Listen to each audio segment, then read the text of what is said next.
Thank you to attend today CGQP Exam Technique online workshop part 3 on the subject boardroom dynamic. Referring to part 1 and part 2, we go through many syllabus. And today we continue to go through some major syllabus, including topic 8. And before we look at any past exam papers, first of all, I would like to give you some overview and the major focus when you prepare the exam in boardroom dynamic. And for topic 8, needed to say, diversity is one of the major topics in corporate governance and also boardroom dynamic. And that's the reason why when you receive any past pre-release case study, please look at any diversity issue so that you can well prepare for all aspects of diversity issue and look at the real case on the board of directors, including the age, the gender, the background, the experience, and any other characters which you can consider to put them at the board diversity policy. Okay, so that you can well prepare for this topic for diversity at the boardroom. And before we look at some theory regarding the board diversities, okay, first of all, there is a CG code requirements, including B.1, which the board should have a balance of skill, experience, diversity of perspective appropriate to the requirements of the listed issuer business. And also under the mandatory disclosure requirement, section JA, the listed issuer should disclose in this annual report, that is, the issuer policy on board diversity, or a summary of the policy, including any measurable objective that this has set for implementing the policy and progress on achieving those objectives. In other words, under the CG code, the listed company should have the board diversity policy. Of course, most of the case study, the company may not be the listed company, but please bear in mind that at the boardroom, board diversity is one of the critical success factors, okay, for the board, okay, including the effective board decision making, and also to resolve any business difficulties, just because more diversity means more viewpoint from different angles, okay, in order to add value to the board decision making and also assist the company and the board to resolve any problem and difficulties. Okay, so that at the minimum, please understand the CG code requirements. And regarding the classification and type of diversities, when you receive the case study, please also identify, okay, using the checklist, what kind of diversity which you come across from the case study. Some example of the type of diversity include the social category differences, including the race, ethnicity, gender, age, or even religion, physical ability, and sexual orientation. Okay, you can classify based on what you have observed from the case study. And apart from the social category, also look at the knowledge and skills differences, including the education, functional knowledge, information or expertise, training, experience, or ability. And personally, you can also look at value or belief differences, including the director's cultural backgrounds and the director's ideological belief, and also including personalities. Okay, so that you will also look at some theory to illustrate how to use personality to achieve boardroom diversities, which include the constitutive style, affective disposition, and motivational factors. And for more diversities, you can apply organizational or community status, which include the different tenures or length of services, title, which may be work function seniority or disciplines, work-related types, friendship types, community types, or in-group membership. Okay, of course, among so many types of diversities, we understand that gender diversity should be put at the top priorities, including at the board, how many female directors. And of course, some of the case study has shown you some female has acted as the executive directors or INED. Okay, so think about what are the value which can be contributed by the female directors, because there has been many evidence to support that. Female director not only enhance the board independency, they can prepare more consecutively for the meeting and ask more of the awkward question, which the male director may not ask on that. In particular, with the female directors are taking the role on non-executive or independent non-executive, and female directors are more actively to take this role, including independent role, to challenge the board, and in case of any board resolution, she may ask more questions and inquiries and require a comprehensive information because before she agree for the proposal and resolution. And also, female directors are most likely to have empathy for other views and therefore enhance the quality of dialogue in the boardroom. And also, greater gender diversity tend to perform better than those dominated by one gender only. Female director can bring multiple benefits to the company, including increase in business performance, increase the market share and revenue, customer and profit. And companies with the board diversities are most likely to attract more diverse people, in particular female, and people who consider gender equality policy when considering different employers. Okay, so that's the reason why more gender diversity means more easily to attract the high talents from different gender and different background. And stakeholder will add value to the company who have a more degree of female diversity at both the board level and workforce level. Apart from genders, way and ethic is another key aspect. Okay, in particular, some of the company may doing multinational business. And according to some CG report like the Parker Review, which has a goal of every Financial Times Stock Exchange, which is the stock a listed stock in UK, which is the large size company. And the Parker Review, though FTSE 100 companies should have at least one BAME, including Black people, Asian people, or minority ethnic, by 2021. And every FTSE that is first last 250 company by 2024. And in terms of the specific relationship between the ethnic diversity and board performance, according to the famous McKinsey report, Diversity Matter, this provides a headline figure that the third quarter of organizations that are ethnically diverse perform 35% better in terms of their financial compared to those in the fourth quarters. And with the society or key stakeholder population that the company and the board need to consider is not represented in the board, then board dynamic and the variety of other outcomes will suffer than if they are represented. Therefore, when you receive the case study, please also identify, is there any application on weight and ethnic diversities?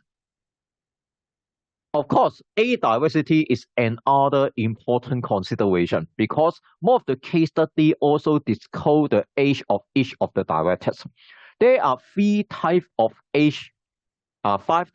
age classification, including the mutualists, the baby bonders, Generation X, Y, and Z respectively. And this is also suggested that this formative experience create differences in the characteristic of the generation. For example, differences in inspiration and variation in attitude toward technologies, their work and job and communication medias, and therefore also to communication preference. Okay, so that's the reason why let's review the age of each of directors. The more age diversity means the directors should have different age according to this five classification. Okay, so that this can create more ideas. And every age group has his or her own unique characteristic. Okay, so that there will be a strong interaction with the board can contain more age diversities. Okay, because the teenager is more creative and more sliced on technologies. On the contrary, the older directors may have sufficient experience in the industry, and also they also adopt more prudent approach when making the board decision making, for example. Also, looking at country cultures diversities. There are many research which show that highly culturally diverse teams suffer what is known as process losses, poor the task conflict and decreased social integration. However, culturally diverse teams shows process gain for increased satisfaction and enhanced creativity. Okay, so that they perform more better because they have a high level of innovation and increased enjoyment from the simulators and their differences often bring. And with the company has different stakeholders who are working in or who are from other cultures, then there is a need to infill this cultural void within the boardroom setting. Okay, so please also look at the case study where you can find any information on country culture diversities. Okay, of course, also look at some human psychologists, something like about survey diversity, which include disability, religion, sexual orientation, and neutral diversities. This means where neurologically differences, including the autism, dyslexia, and attention deficit disorders, are recognized and respected as many other human variations, rather than being seen as inherently pathologically. Although there is no direct evidence on those impact, but there are many case studies to show that with the board member who are also composed of disability, religion, sexual orientation, and other survey characters, then this is more true that the board performance is much more better. This is particularly important for the board with the company is the NGO or charitable organization. Okay, so please also identify, is there any classification of diversity which may be disability, religious, sexual orientation, or even neutral diversities? Okay, of course, looking at some psychology regarding deep diversity, we consider the cognitive and personal strength. There are many ways to consider this factor, more of which has some grounding in psychology. There is the big five psychological type, for example, and each affects the style of director's decision making.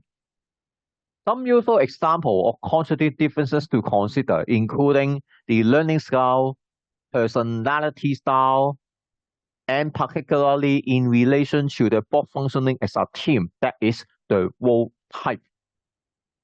Okay, so that's the reason why the deep diversity include more individual diversities.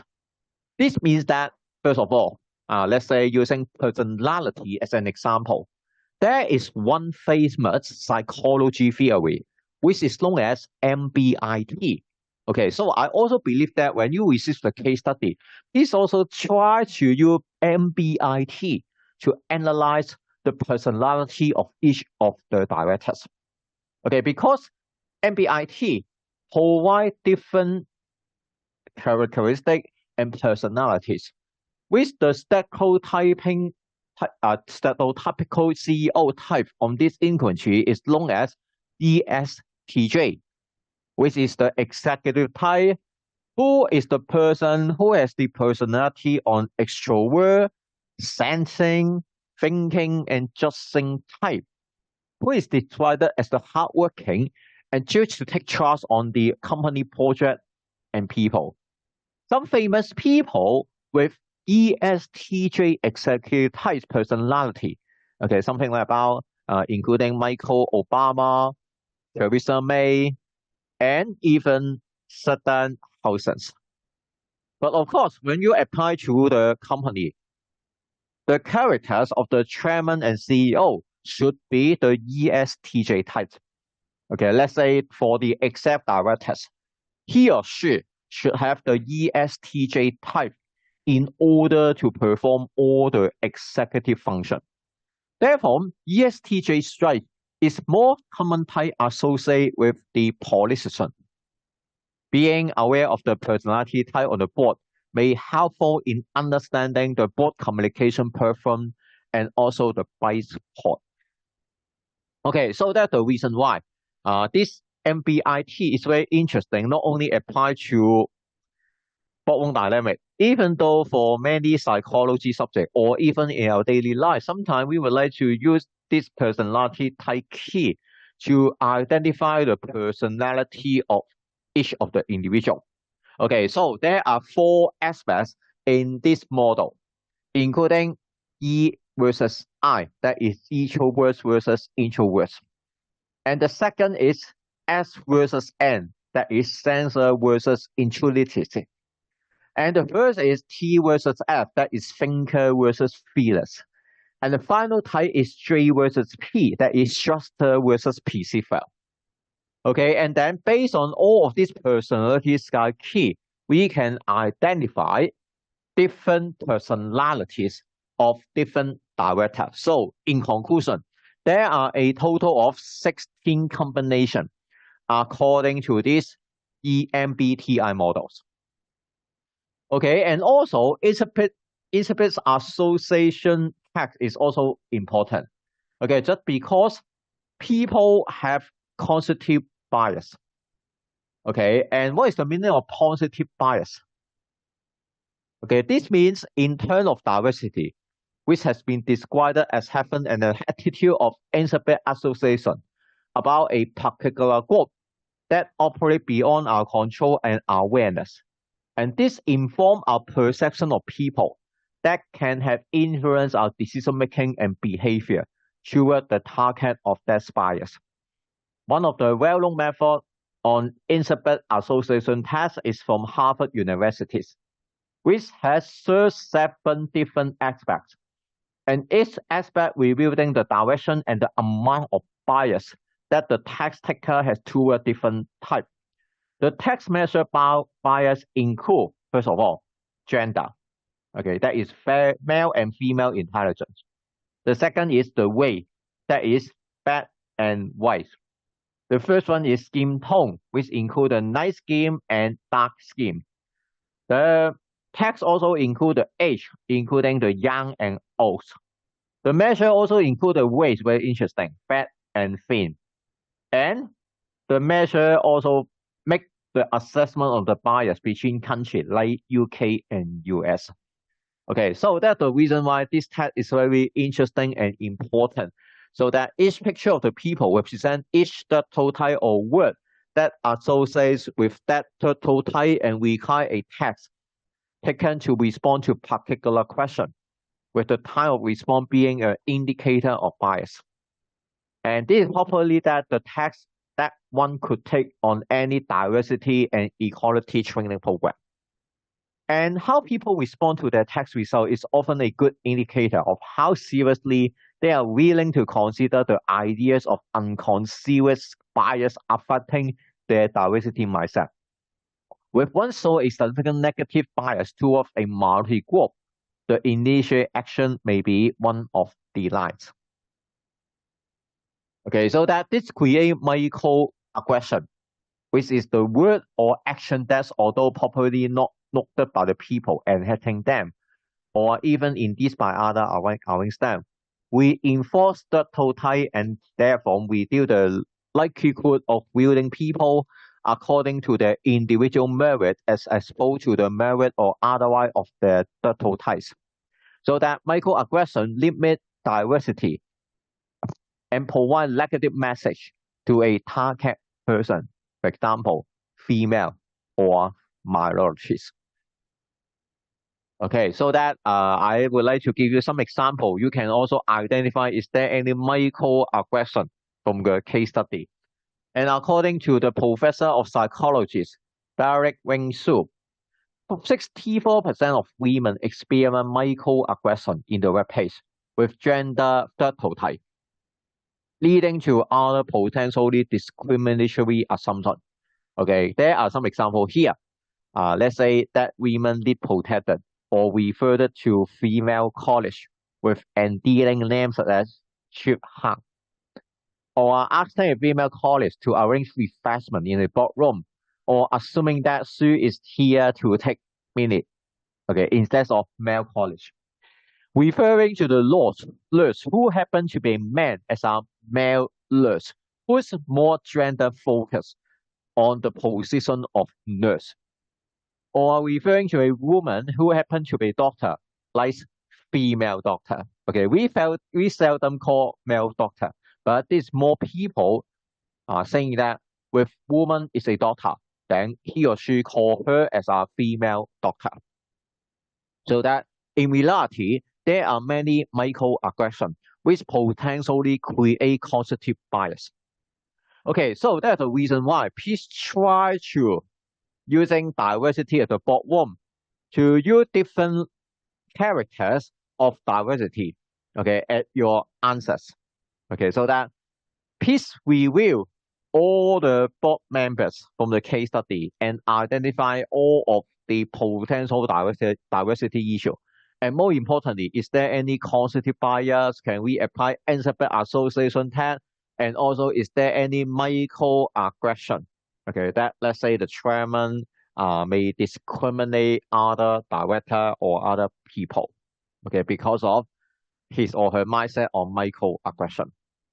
Okay, now look at topic 9, the effect of meeting design on boardroom dynamic. And similar to diversities, this topic is also common in examination. This topic is very straightforward. What you need to do, that is when you receive the pre-release case study, please have your own design on the board meeting.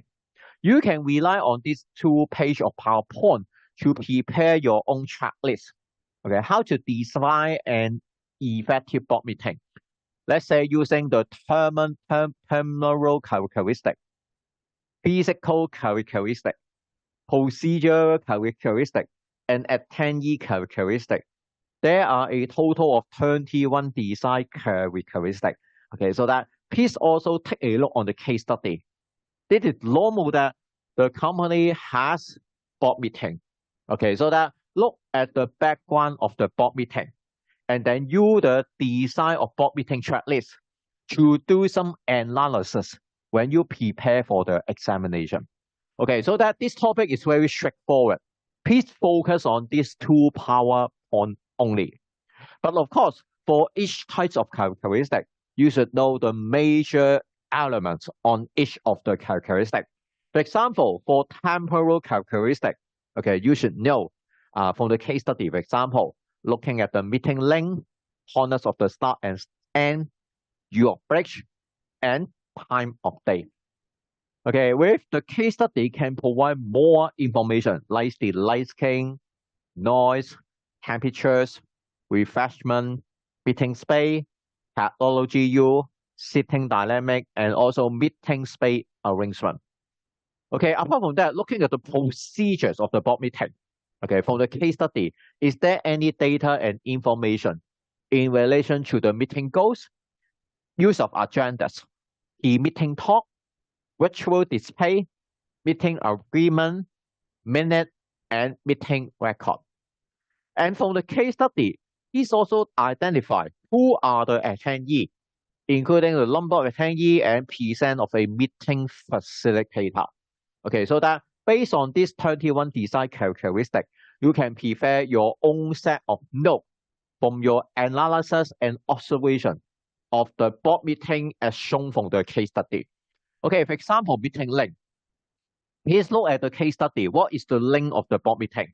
Is this too short or too long? The strength of the director system comes from the collective action of experienced and informed people. Therefore, the board meeting should have a combination of information transfer process and resulting decision making. And the board meeting rarely lasts all day unless some major event is being considered, such as M&A. And for a normal board meeting, the length should be around a minimum of 1 to 2 hours for routine and standard resolution. And more meeting time, around 3 to 4 hours, that relate to non-routine and require discussion and mutual arguments. Okay, apart from that, look at case study. Should the board meeting, okay, that the start and end is on time? Because there are the research find that there is a co-relationship between the partner at the start and end of the meeting and the perceived meeting quality. And being on time is the good temporal characteristics, presumably lead to less frustration from other attendees. And it is also less disturbing in the board members do not feel like they are having to wait on late member to start. There are significant country cultural differences in expectation to do with time and the issue of prominence. There may be significant corporate cultural expectation around the meeting etiquette. However, the cultural formality of the board meeting may supersede the country cultural norm around the prominence, and therefore keeping to time seems an important boardroom default design choice. Also, look at the case study. Is there any break available for the board meetings? Because psychological research shows that one attention can only be held for around 30 to 40 minutes. For example, according to one famous theory, Pomodoro models, which focus word-type boxing, is often recommended to help maintain mental clarity on work throughout one day.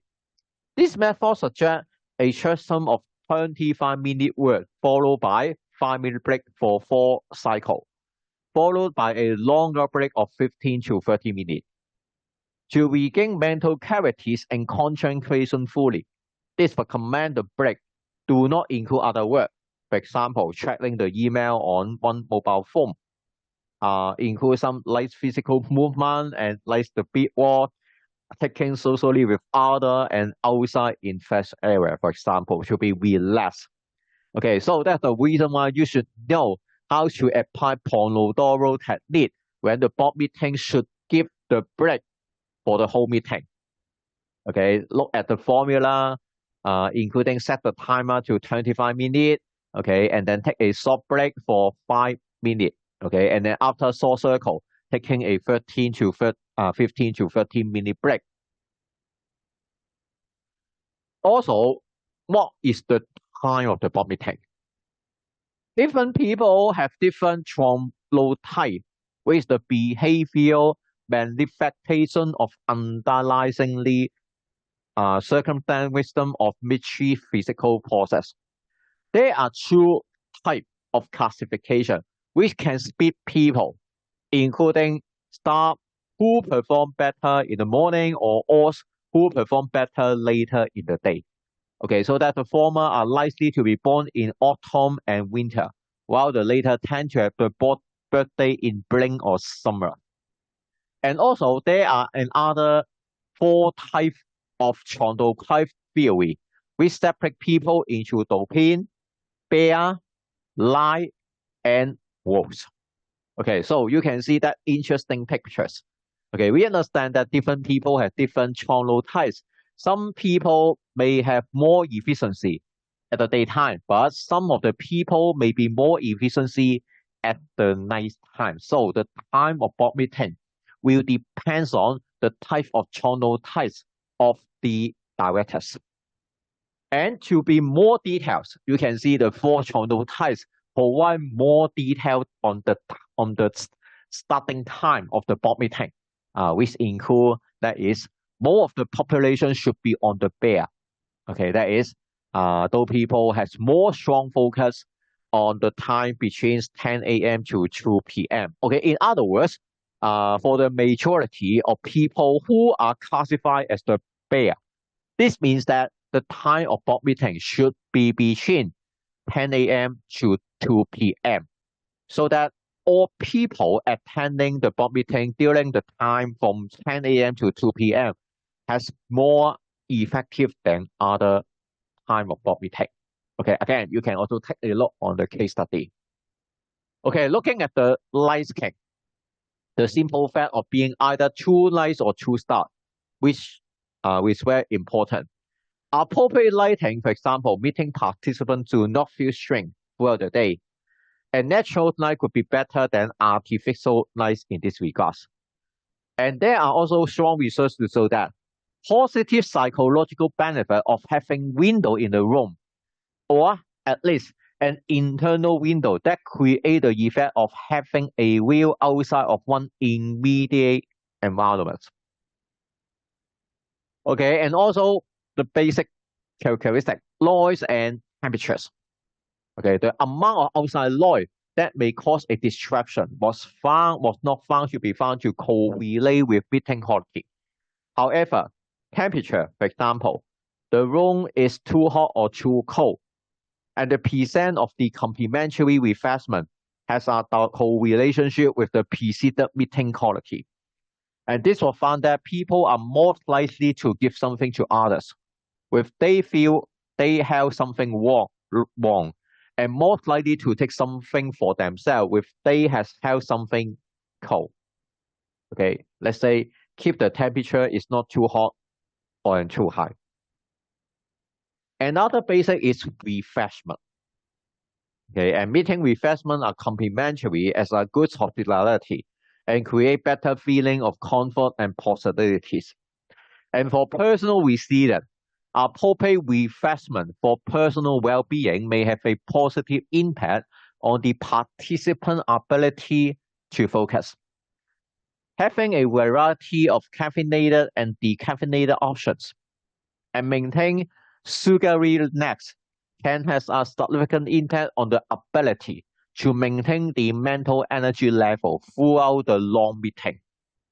A board meeting is a significant performance event, and treating it as just with much better performance outcome. Okay, at the case study, you can also see any hot drink or cold drink has been provided as a refreshment. And according to one famous theory, published in Science in 2008, people judge others to be more generous and caring if they were holding a warm cup of coffee, but less so if they held in iced coffee. Therefore, if you want to encourage cohesiveness in a group for an important key decision, make sure to provide the warm drink, warm coffee, and before that point in the agenda. And also enable the participant to consume refreshment during the meeting rather than in break may have the unexpected psychological benefit. Okay, also looking at the meeting space, ensuring that the space is large enough and uncluttered to minimize disruption is one first consideration. However, the overall cultural symbolism needs to be taken into consideration. For example, in one study, when people who were competing in analytical tasks were shown a picture of Robin, that is the famous picture, the figures, their correct answer increased by 41%. And another study also find that by placing picture of dominant women scientists, for example, one famous female scientist, Marie Curie, on the wall of an exam hall, the grade of women who were sitting science subject in this exam went up. Okay, so that you can see the meeting space is also important. At the case study, please also look at is there any use of technology to conduct the board meeting. Many technological solutions has been applied to the boardroom to help with the meeting. Virtual board meetings are also become more common because there are some benefits, including the living cost and time saving, and potential access to greater global diversity. However, careful consideration rather than biased adoption of the use of technologies in board meeting design is important because there are also many downsides of technology use. For example, virtual team find this more difficult to build trust than the face-to-face team. Virtual teams suffer when they are required to have conversations that are more creative and strategic that need greater interaction. Okay, so that some recommendation for virtual board meeting, okay, including the director should have the face-to-face meeting first to build up a personal relationship. The virtual meeting are used as an ad hoc addition build around more predictable face-to-face meetings, include more socialization at the start of the meeting. Ensure video use to be able to see people as well as hear them to show empathy and humanness. Agree the specific ground rule among the virtual meeting that may be different from face-to-face meeting. Okay, and also sitting dynamic, how to arrange the sitting. Sitting dynamic is a success of the science of pragmatic and is the art of sitting people in certain positions according to their purpose in communication. There are some generally agreed principles of sitting dynamic to encourage specific outcome. For example, to encourage participation, one should sit the other party next to you so that they are facing the same direction. To facilitate direct and open communication, the advice should be sit the other party across a corner of the desk from you or in any other place where that person will be at the right angle. This allows the possibility for more honest disclosure. Okay, and also meeting space arrangement. Ensure that the space is flexible as possible so that this can increase the participant feeling of control and enable trains to suit the board meeting different tier of monitoring, mentoring, socializing, and decision making.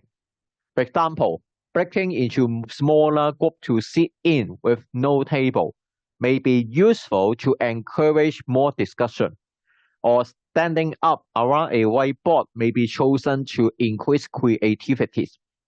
Although this may seem radical for some, for example, desk standing up meetings are 34% shorter than sitting down meetings, but have no measurable decision quality differences. There is a relationship benefit of having no table because this reduces any psychological distance that people perceive. Okay, and also looking at the case study, any meeting goal, which during and reviewing the meeting has a significant impact. Meeting goal is unique to each board meeting and will be shaped by many factors that are evolving within the board and the company, which include the current performance of the company, the industrial type and cultures, and the board situation. For example, whether the board is in crisis or in normal times. Agenda use is also important. Look at any agenda item at the case study. The research finds that having a formal agenda with higher access will correlate with the positive meeting evaluation, whereas no agenda or an agenda table only at the meeting was not. A variety of board-specific research back up this finding, showing that the development of an effective agenda and the usability of the board material is one of the most important ingredients to an effective board meeting. And the board agenda may vary depends upon the meeting goals or theme. Okay, looking at is there any pre-meeting talk at the case study, which can create a time, space, and opportunity for pre-meeting small talk is very important for meeting effectiveness. The study finds that the impact of more teams, more talk was greater than those who has an introvert personality type. This research highlights the importance of the punctuating board meeting design with informal conversation opportunity, and also designing the process to provide the opportunity for introverts to speak. For example, by employing round robins to gather everyone's opinion around the table, especially after the break. Okay, also look at any virtual display used during the board meetings. The board meeting conservation will never follow a logical linear process. Topic may take linear terms as a variety of the stakeholder perspective. And in order to back capture of the content and flow of meeting dialogue, this recommend that the visual display be used to allow attendees to organize information and retain collective memory more effectively. And this can be done through the use of PowerPoint presentation. However, this may also be achieved through collecting ideas on post-it notes, through using the whiteboard and flip chart, or even through the employment of a graphic artist. Okay, and also looking at the meeting arrangement. The board meeting ground rule which govern the meeting allowable behavior, types of interaction, topic, and how the meeting is conducted are effective for meeting. It is important that the meeting agreement is discussed, mutually agreed, and committed to, formalized, regularly related for the purpose of the meeting result. Repeat at the start of each meeting to ensure that each meeting participant understand the rule of engagement for the meeting. Needless to say, take minute is very important. Okay, board minutes. The keeping of minute is the key procedural design characteristic for meeting, but this is very important from both technical point and also compliance point because keeping the board minutes is the legal requirements under the Hong Kong company law. And that is a technical back practice process for the effective minute taking. However, normally this should be the work for the effective company secretary. And the use of technology also exists the minute taking and circulation, which increase the popularity over time. Okay, and also the meeting should be recorded. Also look at the case. To use the electronic method to take a whole record for the whole board meetings. This may be for use as part of the board evaluation, or this may be as a record for information purpose for directors, and also for those who has not attended the board meeting. This also helps for cultural transparency purpose. For example, when the company is fulfilling a public services, such as the health or education organization, use the live scheme board meeting. Okay, finally, regarding the attendee characteristic, also look at the number of attendees. The research showed that the size of the meeting increase. The participation per director is naturally likely to decrease because more time will be needed to involve all attendees. For example, for member of the CEO senior team to attend the board meeting in some capacity, this can help establish relationship between the team and the non-executive, which may then build on outside meeting. This may allow the non-executive to see the CEO in action interacting with their team. And this may also enable clear communication back to the team on what the board was discussing as they are hearing it firsthand. Okay, finally, the present of the meeting facilitator. This will fall to the chairman in any board meeting and the de facto meeting facilitator to control the meeting flow, to assist in decision making and to allow significant detrayment from the agenda.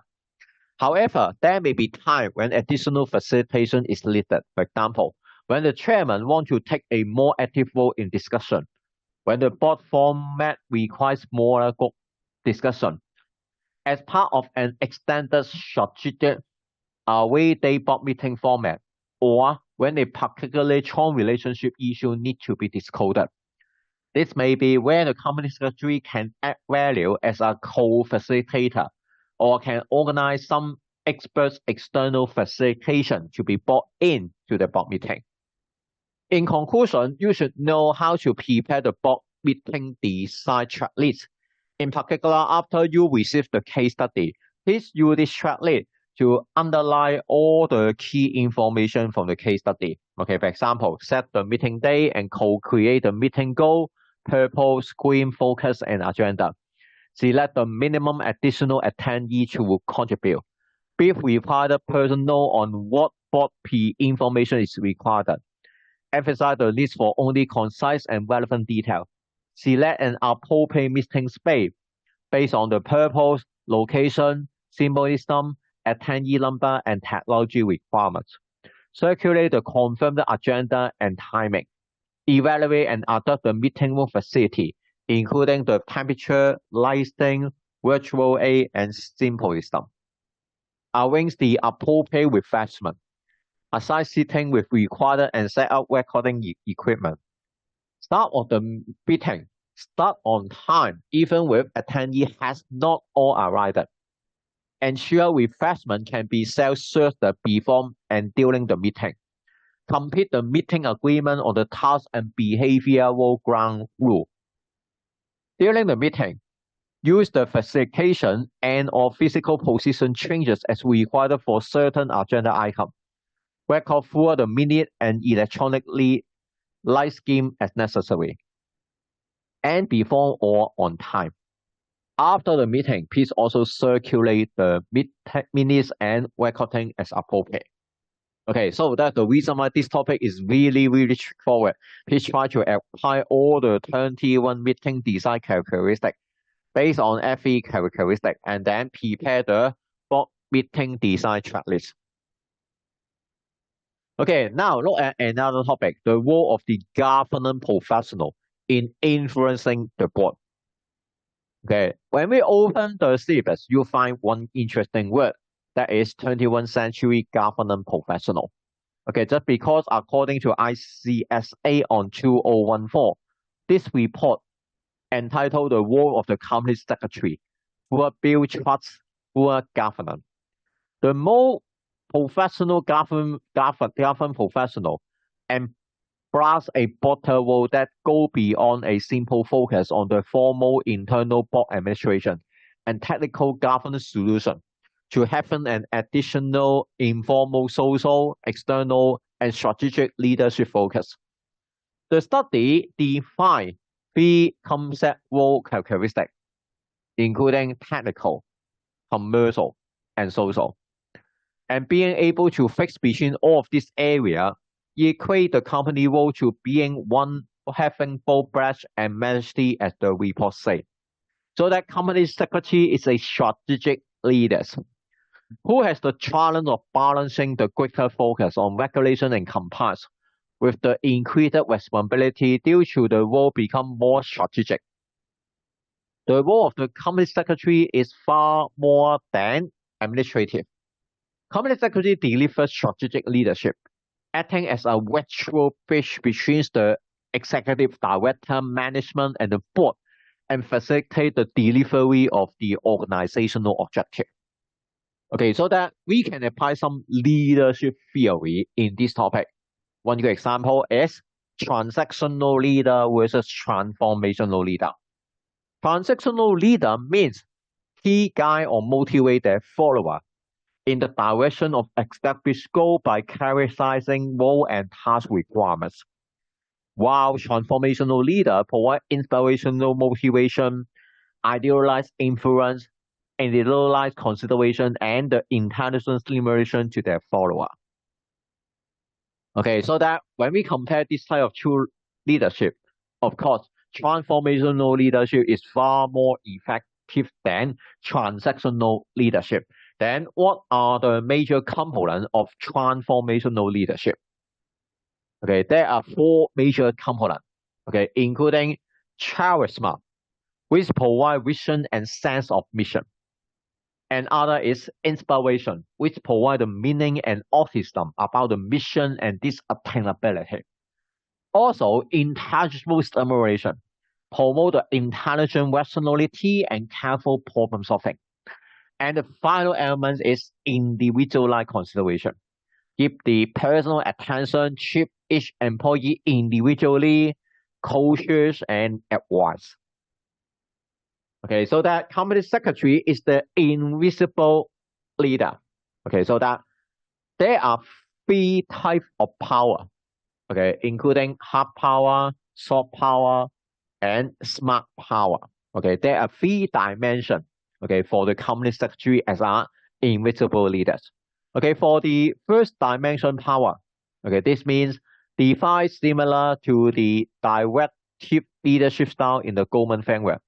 This is the cohesion and power over someone to tell them what they must do. Often from the formal position. And for the soft power, which define the power that arrive from the convincing follower through and appeal to what is right and align what with society value. For example, the CG code. This power based on what one should do. The mark power is the more potent type. That is, the supreme exercise of power is to get others to have the desire to want them to have. Mark power is concerned with enabling others to train their perception so that they can instinctively choose to do something and mandating out of their own motivation. Okay, so that there are some theory on the approach to leadership influence. Okay, one good example is SUCCES. Okay, which come from one famous book on 2007, Make to Stick, Why Some Ideas Survive and Others Die. And each of the custom refer to a particular characteristic that can help make an idea sticky. Okay, first of all, S stands for understand what the core of your message is, then communicate this with an analogy. U stands for unexpected, which make your idea memorable by creating people attention through a surprise and violating what the standard norm for your communication may be. C stands for concrete. Use concrete and sensory language to paint how the person paint a mental pictures. And other C is credible. Link the credibility from outside authority to your ideas, including the statistic or rigid details. E stands for emotional, which apply to people human value as they influence them more than through the rational numbers. Ensure that you include what is for them. The final S is story. Share your idea through a narrative story to bring this alive. Okay, apart from SUCCE, please also look at another famous theory, by currency influence. And what is the meaning of currency of influence, which come from famous book written on 2005 entitled Influence Without Authorities. The author identified 5 types of current currency that are most often valued in organizations around the world. The 5 currency of influence include inspirational related currency, task related currency, position related currency, relationship related currency, and personal related currency. Okay, so that's the reason why I also look at some Roger leadership communication script. Okay, which is the framework of 4 boards model created by True Access, which include formal communication versus informal communication, and also structured versus unstructured. The classic traditional method of leadership communication are the most structured and formal types, such as the one-way platform speaking, report, and update, as well as the structured informal event like the meeting and workshop. They are often characteristic in leadership. And the framework characteristic the more unstructured type that the company secretary is likely to be involved in influence. So that you can take a look on this table. Okay, looking at the 4 scenario here from C1 to C4. Okay, so that based on the structure versus unstructured and formal versus and informal, so that we can identify the respective communication trait. Okay, there are also some other leadership influence tools like building relationship, networking, acting politically, storytelling, and challenging. Okay, however, even though the company secretary can act as a strategic leader and invisible leader, however, at the bottom, there are many ethical dilemma issues. Okay, so that the requirement of the company secretary constantly to defend their independence and often unclear delineation and therefore value conflict. Increase more stakeholder demand with appealing the compliant law, but with often no further team to support. Stepping both the board and an executive function. Both one role and one profession being taken for granted, such that the role is understated, under-recognized, and often underutilized. Okay, so that for ethical dilemma in relation to the board dynamic, okay, look at conflict of interest. Okay, that is, let's say, the key point of contact for the chairman, as well as a central member of the senior management team. The company secretary bridges the gap between the boardroom and the executive, with the president's access to both.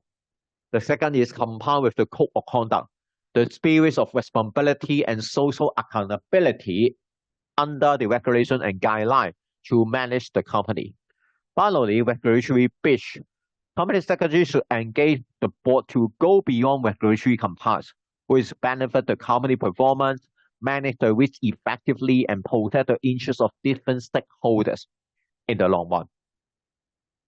Okay, finally, looking at topic 11 regarding effective talent management. Okay, in this topic, now look at what is talent management, which is the science of using strategic human resources planning to improve the business value and to make this possible for the company or organization to reach their goals.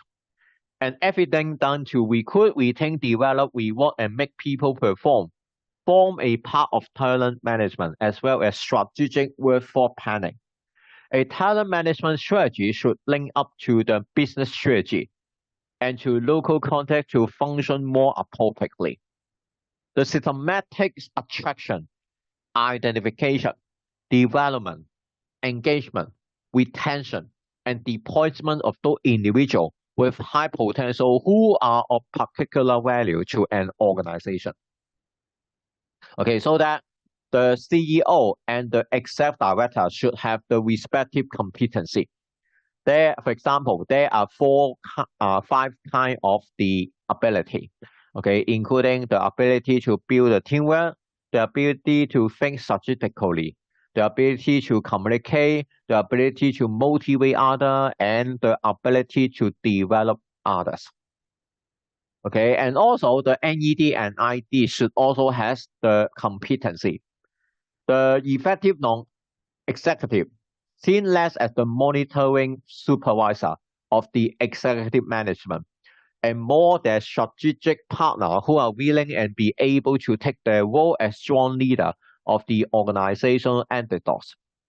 The more cooperative and systemic team leadership orientation of the board is asking non-executive to step up in their mindset and skill set beyond board consultation to the organizational leadership. Okay, and also ED and chairperson role competency. The chairman is critical in creating the condition for overall board and individual director effectiveness, setting the key expectation concerning the style and tone of the board discussion, ensuring the board has effective decision-making process and apply sufficient challenge to major proposal. And this is up to the chairman to make certain that all directors are aware of their responsibility and to hold meeting with the non-executive directors without the presence of the executive director in order to facilitate a full airing of view. Okay, also look at talent management is related to board recruitment. The nomination committee is responsible for board recruitment and conduct a continuous and proactive process of planning and assessment, okay, taking into the account the company's strategic priorities and the main trend and factor affecting the long-term success and future viability of the company.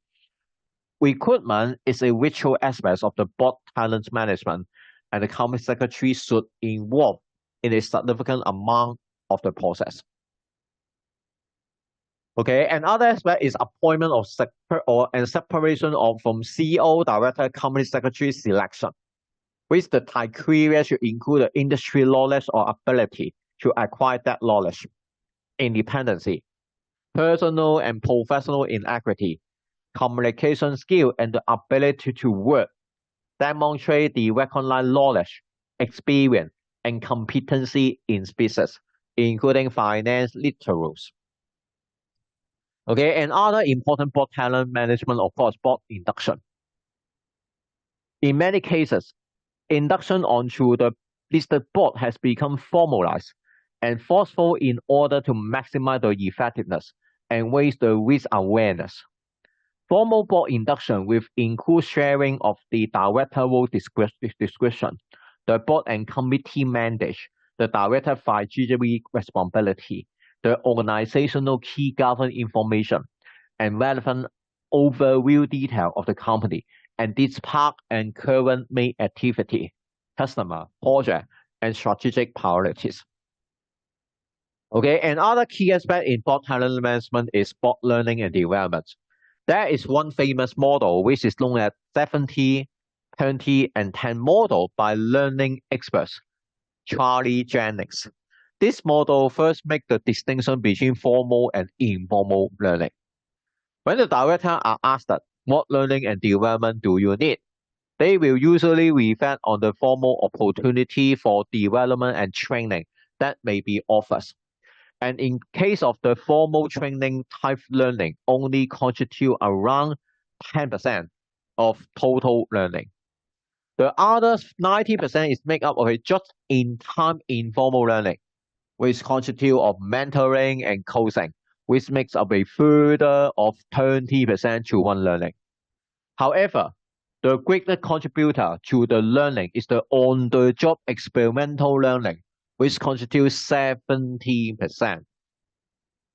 Okay, so you can take a look on this interesting picture looking at 70, 20, and 10 model, okay, regarding the board learning and development. Okay, and also performance management review. Performance management is how companies set the goal, evaluate reward, and determine development need.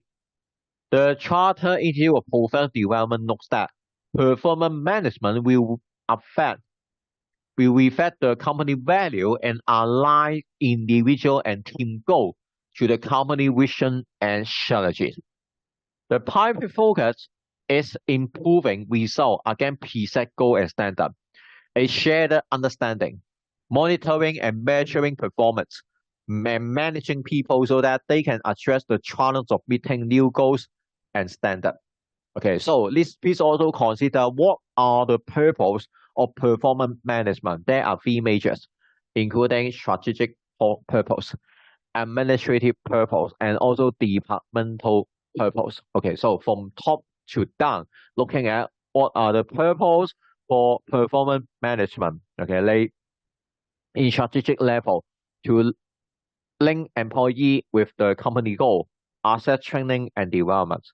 At the middle level, the administrative level, to assist employee for career planning, assess the salary administration, promotion, retention and termination, layoff, and also recognition of performance. For departmental, which exists to review past performance, assess future potential, assist the career planning decision, and to set performance objective, and identify a skill deficiency and a motivational problem. Okay, needless to say, board succession is another key aspect in board talent management. We can make use of the Financial Reporting Council guidance for board effectiveness, which include contingency planning, that is for the sudden and unforeseen departure, and medium-term planning, that is the orderly replacement of current board member, for example, retirement. And long-term planning, that is the relationship between the delivery of the company strategy and objective to the skill listed on the board now and in the futures. Okay, so that the FRC guidance also make the point that succession plan can also help to increase diversity in the boardroom and build diversity in the executive pipeline. And this highlights how the board approach talent may influence the organization, but the organization may equally influence the board. For example, the board may need to up this game in terms of talent management to bring itself up to the day with the good practice that already exists within the rest of the company. The board approach to talent management can be the opportunity to lead emergency systematic best practice, and in doing so, more model this to their organizational and external stakeholders. Okay, now we go through 4 major topics in our syllabus, and for the remaining time in part 3, I would like to make use of the past exam papers to illustrate the case study, exam report, and the subjected answer. Okay, now look at the past exam paper on the year's November 2023. Similar to part 1 and part 2, first of all, we would like to go through the whole case study. For example, when you receive the pre-release case study in the coming examination, you can try to analyze all the paragraph and all the key information, and also make use of every topic from the Board Dynamics syllabus in order to give some analysis on each of the information which you have identified from the case study. Okay, similar to previous practice, you should know what is the type of company, what are the companies doing, and also what is the board of directors. The company Greenlight began as a small company, engaged the small-scale landscaping and greening work for the residential property in Hong Kong. This was set up by two friends, Gary and Nick, who were college classmates studying urban planning together. As the world of marketing spread, Greenlight expanded and Jerry and Nick incorporated the Hong Kong company in 2010. And they took management role in Greenlight at this quick growth between 2010 and 2015, offering landscaping consultation and more extensive gardening services to a wide client base, including public bodies. In 2016, Greenlight was employed more than 100 people. Around 80% of the employees were gardener and angular engaged in hourly paid job with varying weekly hours, and the remaining staff members were based at head office, responsible for CS, administrative or management role. At the company's second growth took off from 2016 to 2019, Greenlight has to hire more employees to keep up with the increasing demand. This begins stimulating this recruitment practice by shifting the training of new employees from a centralized office to local hubs. Gary and Nick were determined to ensure the training instilled the same level of passion and care that they have when they first established the company. In an effort to combat the COVID-19, the government of Hong Kong implemented various restrictions, including a social distance measure. Greenlight was quick to recoup this strategy and began offering virtual training and consultation services to their clients who are online workshops and courses. As this service reputation grew, Greenlight was busier than before with clients and projects, also managing across China. From 2021, Greenlight began hiring more people, and by the end of the year, this has more than 500 employees. Over 40 of them were gardeners and landscapers. With the significant revenue during the pandemic, the successful introduction of virtual training and workshops, they realized that they need more structured strategy support. They established the board of directors in 2022. Look at the board, chaired by Carrie Chow, who was appointed to the role 12 months ago. She has worked in agricultural operations throughout her career and has held a number of non-executive directorships. There are also 3 NED. Marie, who is retired but who was previously the head of operations at Greenlight. When she reported to Nick, Marie first began working for Greenlight in 2013 in the operation team and having worked before that in a number of small companies. She became the head of the team overseeing the recruitment, training, and operation at Greenlight before retirement. She returned to the company as a director in 2022. Gemma is a lawyer and is a NED for the first time. She joined Greenlight after having responded to the recruitment ad in 2022 for a director with legal expertise. Joe is a family friend of Jerry and is a CPA. Joe has supported Jerry and Nick since they incorporated Greenlight in 2010 and was appointed as a director in 2012. Okay, so this table is very important for you.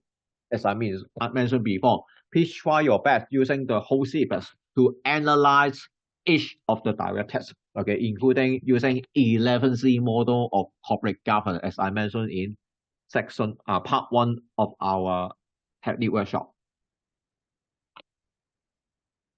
Gary and Nick serves as our ED Jerry enjoys learning on the job and easygoing, while Slick likes to plan carefully and enroll in different online courses on business management and sustainability. This sometimes bothers Gary in meetings.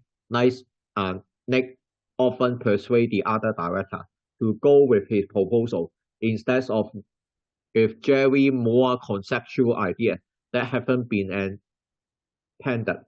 Gary feels that because Greenlight has grown so well for years, they should continue working in the same way as they have already done. Board meetings took place 3 to 4 times a year and are arranged. Joe always dies in remotely and is usually on move with his camera off for most of the meeting. The other director attend in person. Marie arranged one-to-one meeting with other directors to ask questions about the content of the meeting paper to gain a deeper understanding of the available options for decision making. Marie often asks a lot of questions during the meeting. Harry and James are happy with the exact summary of the paper and prefer to receive information at a higher level. Gemma often has to leave meeting earlier for her full-time job as a lawyer, but she makes sure that all decisions are made before she goes. At a recent meeting, Nick proposed a new strategic revenue stream. He suggested that the company should start selling their Wonder Spice for Grass Grow, which is a vegetable product that Greenlight has independently developed, and which has received fantastic feedback from customers. Wonder Try is available exclusively for customers who has paid for any on-site gardening or landscaping package. Nick did some market research and believed that selling the spice as a retail product could increase annual revenue by 24%. At the meeting, Jerry was upset that Nick hadn't discussed it with him before proposing the idea to the board. He felt offended and therefore refused to support Nick's proposal. He also passed notes across the table to Carrie during Nick's presentation. When the board voted on the idea, there was a clear division. Nick, Marie, and Carrie support the idea, while Gemma, John, and Jerry vote again. They could not offer any clarification on what specifically they didn't like about the proposal. Jerry told that thankfully the company is doing fine and demanded that they move on next item on the agenda. Before the board meeting, Nice has asked his team to prepare an internal report on the employee experience. The report notes a continued increase in vaccination since 2020, in particular the hourly pay, landscaper, and gardener level. The report highlighted that there was a significant increase in turnover of employees once they has been with Greenlight for 6 to 9 months. Employees who resign often cite long and unpredictable working hours, not feeling listened to by the management, and the lack of connection opportunity with colleagues. A number of colleagues who left Greenlight then joined Pandit U, that is a rival company operating in many of the same locations.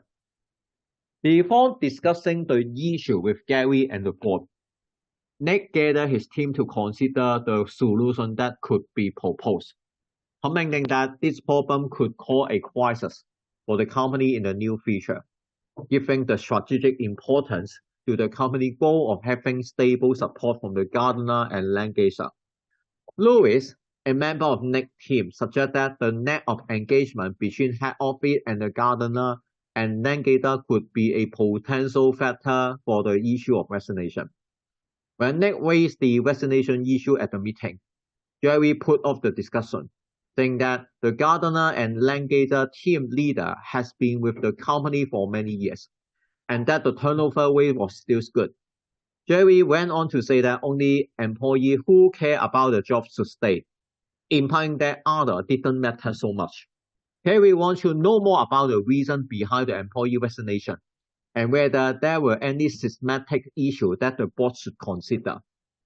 Exasperated, Jerry cut her off and insisted that the board should move on from this non-issue to another topic. After that heard exchange, none of other directors comment on the issue. Okay, so that you need to use every piece of information from the pre-release case study and think about some scenario question which may be asked at the exam. Again, please refer to the syllabus and use every topic to do the analysis and prepare your own set of notes.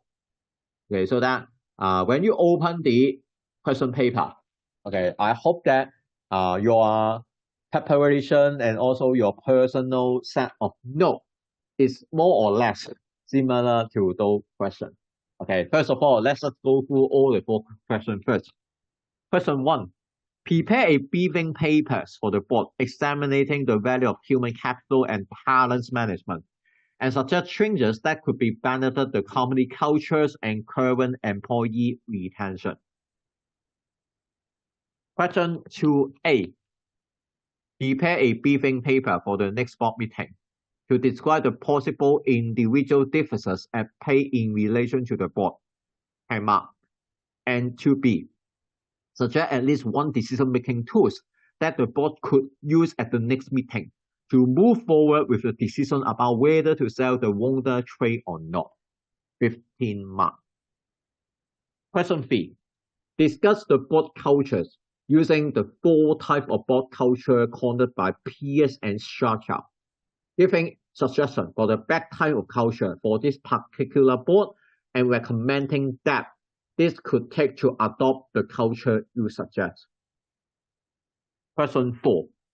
In a catch-up with Carrie, you discuss your role as concept and how your training in governance, strategy, and law could influence the key member of senior management at the board. Carrie hasn't worked closely with the company secretary before, and this is her first role chairing a board.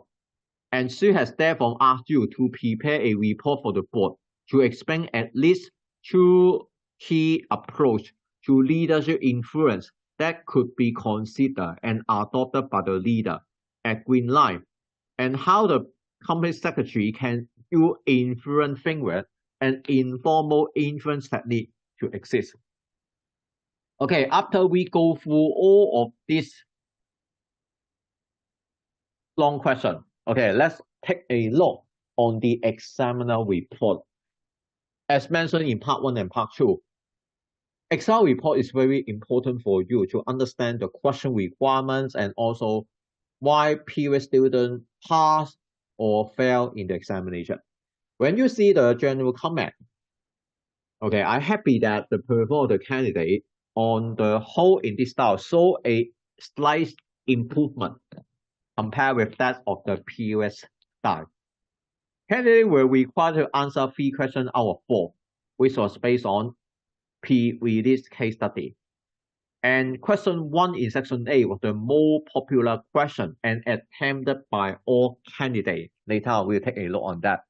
While question 3 was the least popular, attempted by only a few candidates. This means that question 3, okay, asking about board culture has not been welcomed by candidates.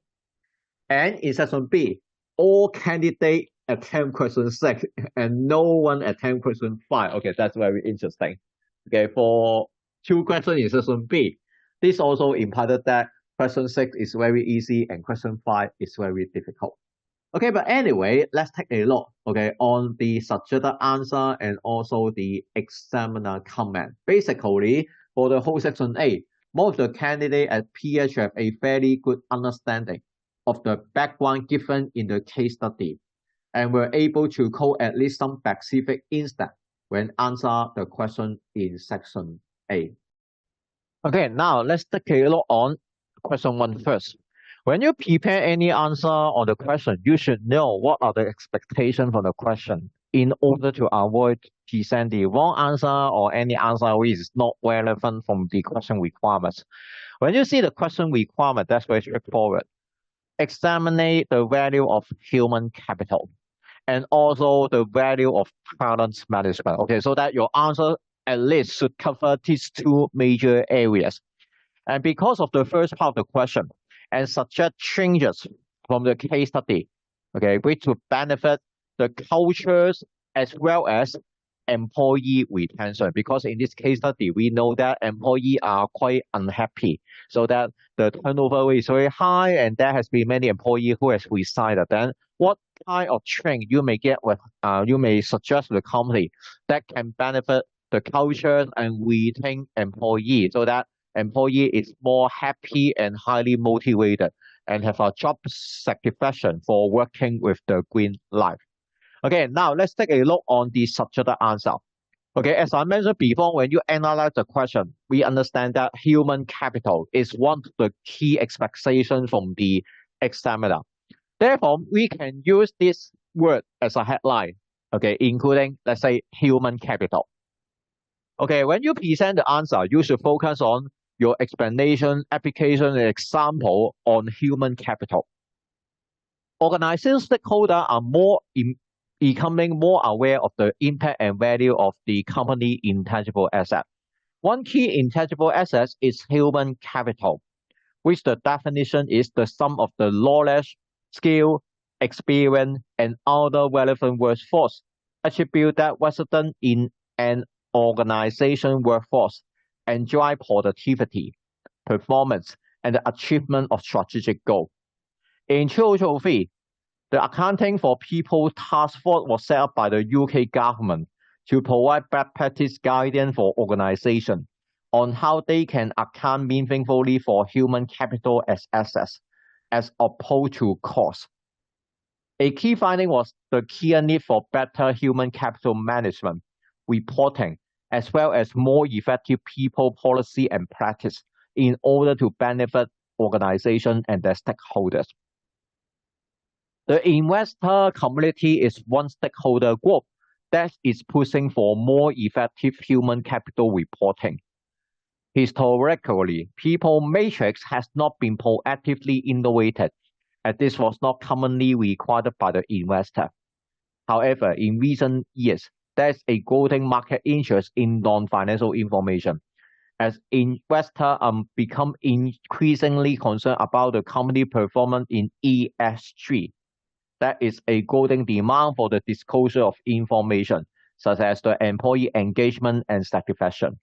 The Maturity Institute talk about investors becoming interested in understanding and measuring human governance and use the Toyota engaged and Purple infused workforce as a benchmark employer to do this.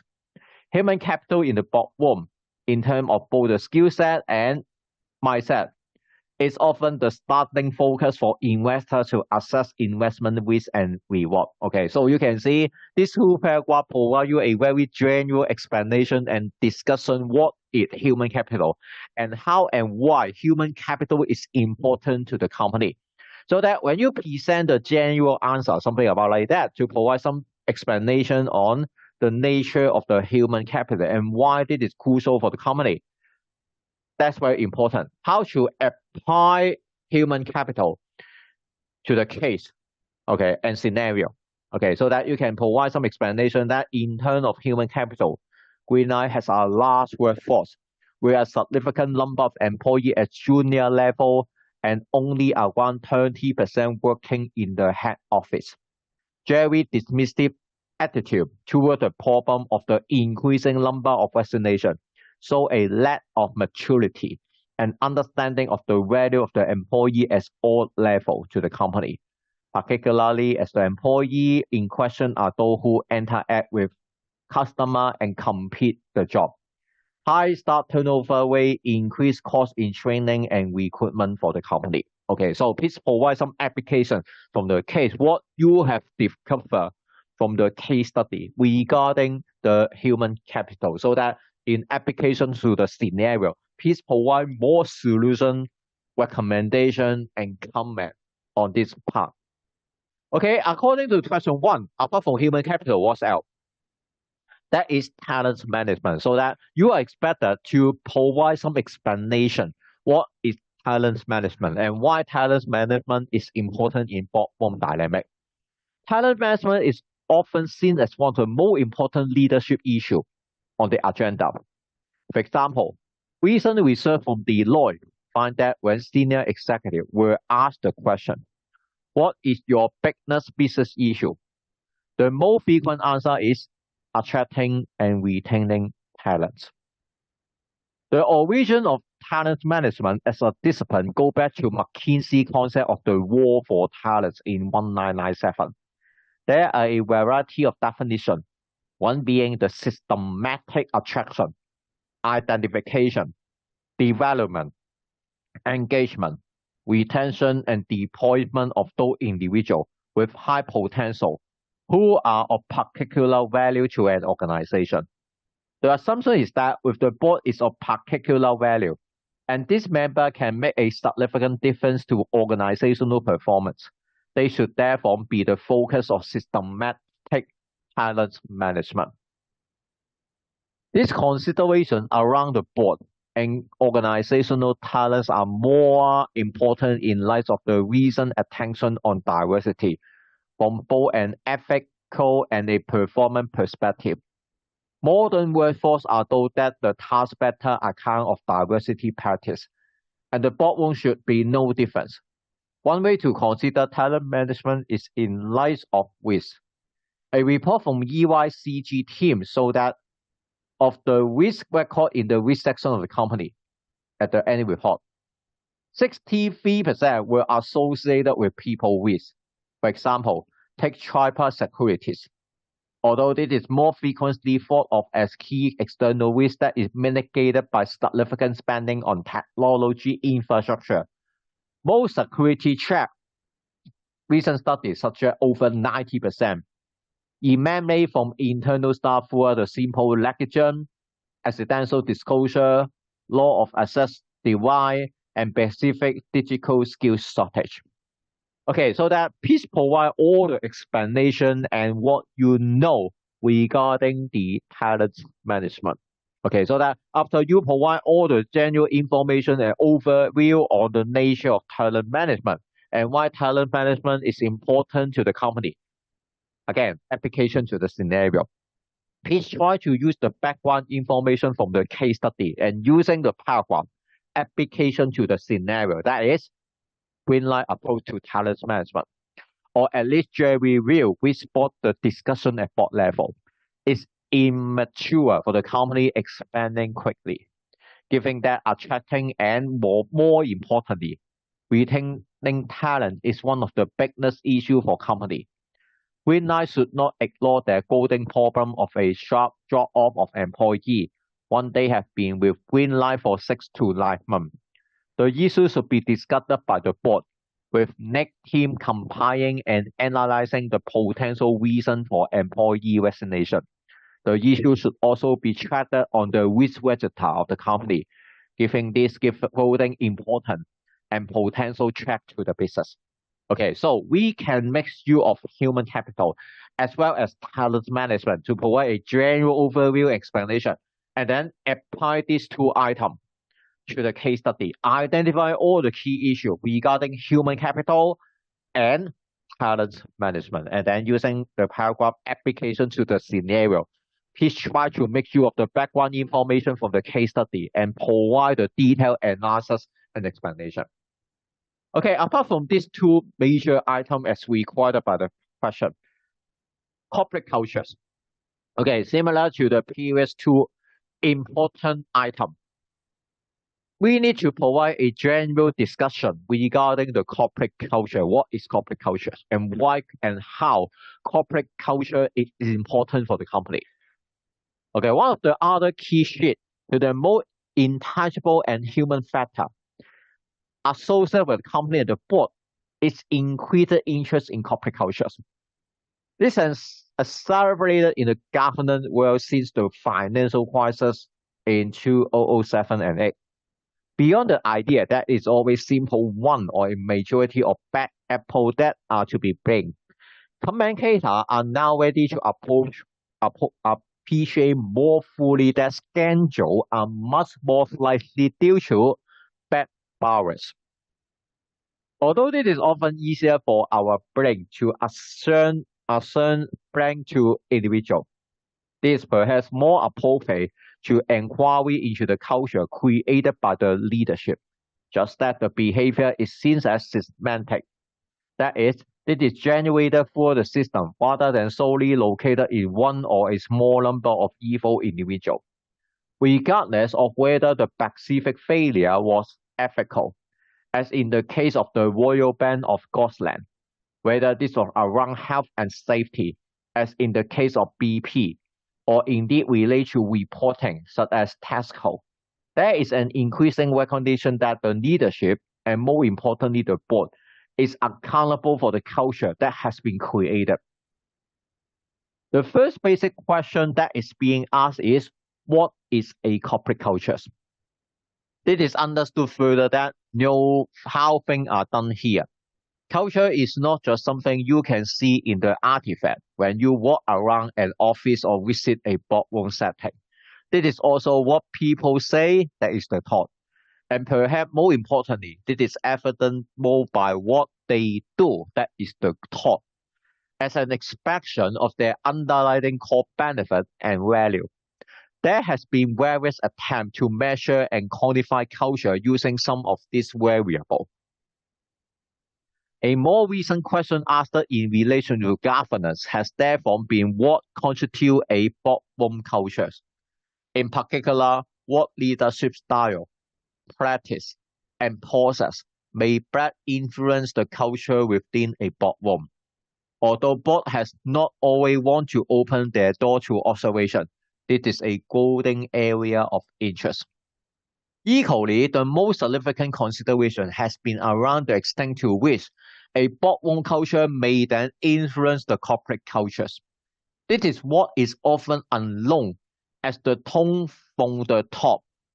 Although many directors are aware that they do not have an influence, and increasingly so, they may not be completely aware of how this influence is represented in the board or how it is then disseminated throughout an organization.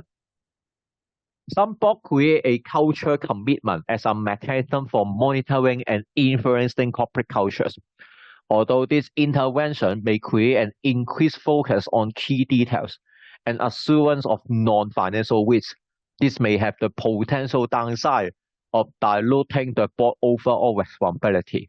This is in line with the suggestion that culture is not something that can be delegated, but is as much about the behavior the board member role model as the organizational intervention they action. After we provide some basic explanation what is corporate culture and what, how, and when corporate culture is important to the company. Okay, now application to the scenario. From the case study, please try to identify the respective information which relate to corporate cultures. Okay, including your conclusion from the case study. Green light culture is fragmented. It is likely that the culture was strong when the company was a small operation, and this was guided by the true founder more closely. The more hand-on interaction with other employees is likely to have sown the seed on the culture that now shape the employee experience and the boardroom. At board level, the culture is fractured between very dominant and unwillingness to engage on this issue, and neck forward-looking approach to developing issues within the company. Kerry, as the chair, should actively engage the board member to encourage discussion, challenge, and resolve any issues that are presented. This should be treated on the risk register, giving this growing importance and track to green line operation, and the company risk should be reviewed regularly.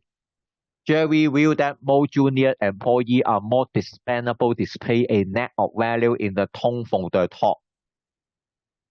At the employee level, we are aware of some of the reasons employees are leaving, including long and unpredictable working hours, not feeling listened to by management, and lack of connection opportunity with colleagues.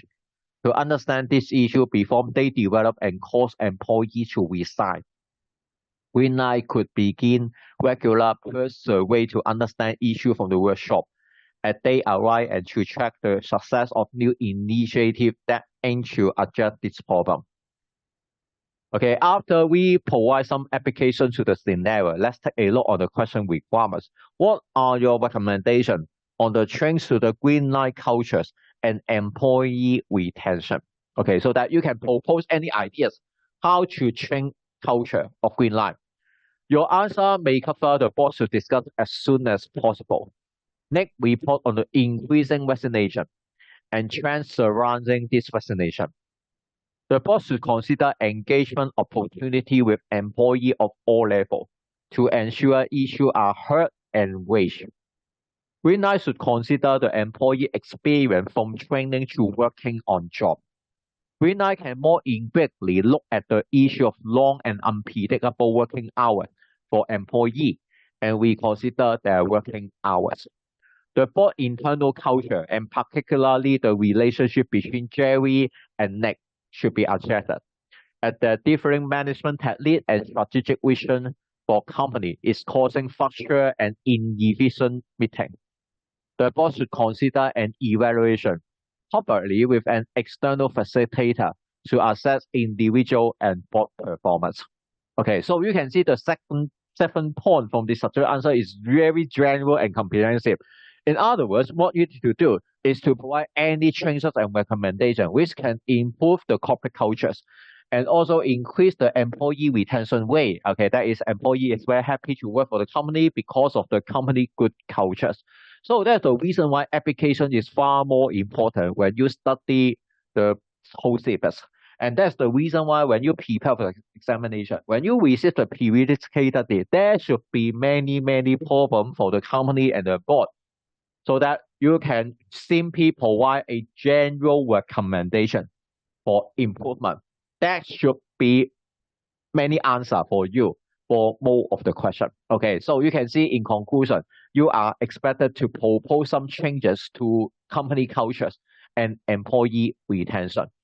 Therefore, according to the question requirements from the suggested answer, please put more focus on what is human capital, why there is the value, and how and why this is important to the company, and more importantly, how to apply human capital at the case study.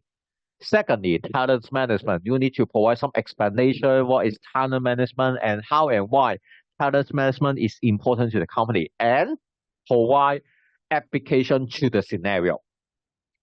Also, looking at what is company culture. Okay, you need to provide a very comprehensive explanation what is corporate culture and why and how company culture is important to the company, and then apply culture at the scenario. Then what is the next step? The examiner require you subject all the changes.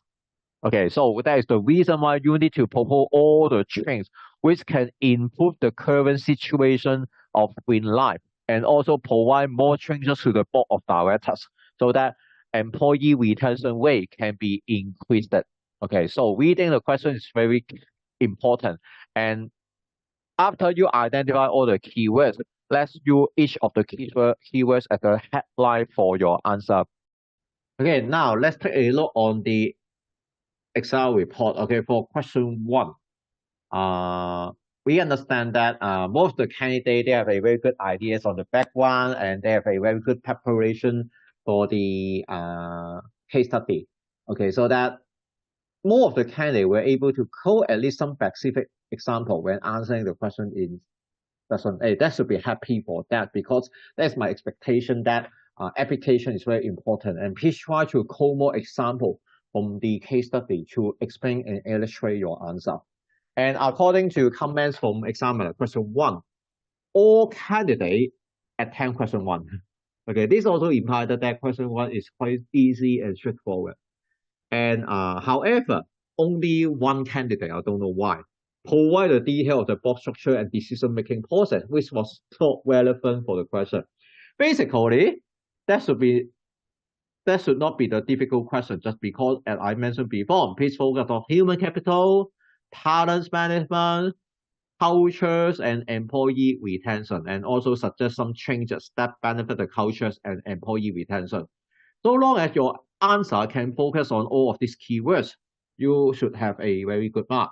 However, if some students have some misunderstanding or misread the question, will the question ask you about what is the board structure, how to apply to the case study, what is the decision maker? Again, they are totally not relevant to the question. So reading the question is very careful. So I believe that this candidate has failed in this exam. Okay, so please learn how to read the question carefully, not only in the subject of Born-Long dynamic. Please also be careful when you attempt any other HKCGI exam paper. Okay, now let's take a look on question 2.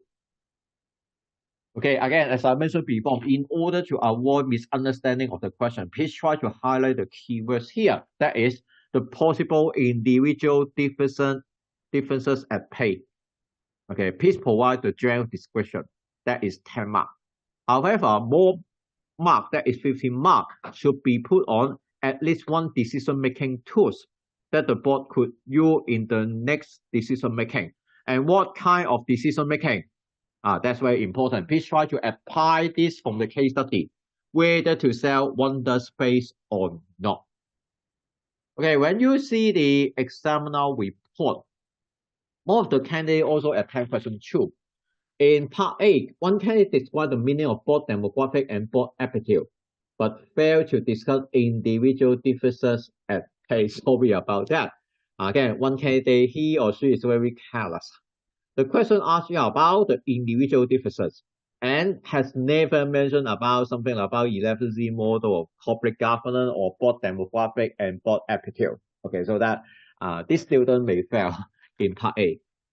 In part B, all, again, except one candidate, appear to be very familiar with Schwartz model, so that this question a very high mark. Okay, so long as you are able to apply Schwartz model, because only one candidate who failed to apply Schwartz models, and they have a very high score because they are able to apply Schwartz model to the case study. Okay, so student performance is quite good in that question 2. Okay, now let's take a look on the how to give the answer to the question. As I mentioned before, please try to focus on including what is the possible individual differences at pay. Okay, in addition to the appreciation of the causative bias, how to remedy them in a board context. This is useful to understand individual personality differences in style that engage within any group environment. There are various methodology and tools, for example, Big 5 personality trait, which can be known as 5-factor model, is the framework for describing why people do and what they do. The 5 factors that have been defined including openness to experience, conscientiousness, extroversion, agreeableness, and neutral leg system. How an individual score on each of these personality traits provides some information on their approach to decision making. For example, those with no score on openness to experience are characteristic as pragmatic and data-driven, but sometimes be preceded as dogmatic and cold-minded. A high score on considerate reveals that someone is more likely to be efficient and organized, so self-disciplined and act skillfully. High agreeable, although having a tendency to be compassionate and cooperative, may be less likely to be comfortable challenging others. Okay, so that after you provide some background information regarding the individual personality differences by using 5-factor model, then how to apply this to the scenario. Okay, that is, there are some indicators in the case study that show preference of director on the 5-factor. For example, Nick intellectually planned idea include a low score on openness to experience. John joining the board meeting through a remote dial-in with his camera off could be the result of the low score of extroversion. And Marie's tendency of arranging one-to-one meeting with the director and asking a lot of questions at board meeting could indicate a high score for consequence. Okay, so that's the reason why all of these are related to the background information from the case study. So that when you well prepare for this kind of topic regarding understand the individual personality differences, that should be no difficult for you. And apart from using 5 personality traits, how about MBTI, which is one of the famous theory in psychology. MBTI was developed as an application of Jung theory of psychological type, with the theory that we have opposite way of gaining energy, that is, extraversion or introversion, gathering or becoming aware of information, sending or intuition, designing or committing to a conclusion about the information, that is thinking or feeling, and dealing with the world around us, that is trusting or perceiving. This theory proposes that we all use each of these part of our personality, but we prefer one in each area. In the same way that we have a natural preference for using one hand or the other to write. Therefore, MBTI profile ends up being one of the 16 combinations of our four preferences. For example, ESTJ or INEFP. Okay, after you provide some explanation and description on MBTI, again, application to the scenario. From the case study, how to apply MBTI. That is, the thinking versus feeling preference is especially relevant in terms of decision making. The thinking preference means that one may have a tendency to make decisions mainly using logical, objective analysis, whereas the feeling preference make decisions to create harmony and by applying person-centered value. Jerry instinct-based decision making indicate a preference for sending, whereas Nick interaction with the board indicate an extroversion and justing personality. Nick interactions are based on data and information, indicating a thinking preference, which matches the information we see on Marie, who set up meeting with other directors and ask a lot of questions to gather information to understand the issue better. Gemma and Carrie indicate a feeling preference, being happy with just the executive summary of the paper. Based on the case study, this is most likely that Marie has an extraversion preference. Okay, apart from this model, when you review the CPAS, you may also find another interesting model, decision style model. Okay, again, what is decision style model? You can bring a little bit explanation. The two use two distinct preferences that individual may show. Firstly, the preference for either a unifocus or a multifocus in terms of solution finding. That is, those with a unifocus typically come up with one specific solution they feel is the most feasible, whereas others, faced with the same situation, quite predictably will generate a variety of alternatives for dealing with the situation. Secondly, the model distinguishes between what is known as maximizer and satisfier. Maximizers are those who prefer to know almost 100% of the information available before making the decision and take action. Satisfiers are happy reaching conclusions with very few steps. They will make a decision when they have reached a certain threshold of information. The decision style model combines these characteristics into four decision-making types. That is, the decided, uni-satisfier, who is fast, action-oriented, and efficiently minded. The flexible, that is multi-satisfier, who is fast, action-oriented, but adaptable. The hierarchics, that is uni-maximizer, who is analytical, mathematical, logistic, focused on quality, and the integrative, that is multi-maximizer, who is analytical, exploratory, and creative. The fifth type, the systematic, is a maximizer combined with both the unidimensional and multi-dimensional focus. It's also part of the model. This person is analytical and comprehensive, and power solution strategy. As with the MBTI, there is no one best style, as each has its own merit depends on the circumstance. Again, please apply any one of the theory to the scenario. There are two key indicators of maximizer in the case study, Nick and Marie. Marie inquisitive nature and Nick well-planned patch indicate a need to have all the possible information before making a decision, which is at odds with Jerry clear satisfier preference of being happy to reach conclusion with relatively fewer facts. From being happy making decisions on the Excel summary, we can consider that Carrie and Gemma are also classifier preference. Carrie has an indication for a multi-focus perspective, given that she wants to know more about the reason behind the resignation and whether there are any systematic issue that the board should consider. We should consider Nick's way of working to be that of a uni-focus and infer that Jerry is more multi-focused. Okay, so that you should know when you prepare for the examination, please list out all the theory first in your personal notes.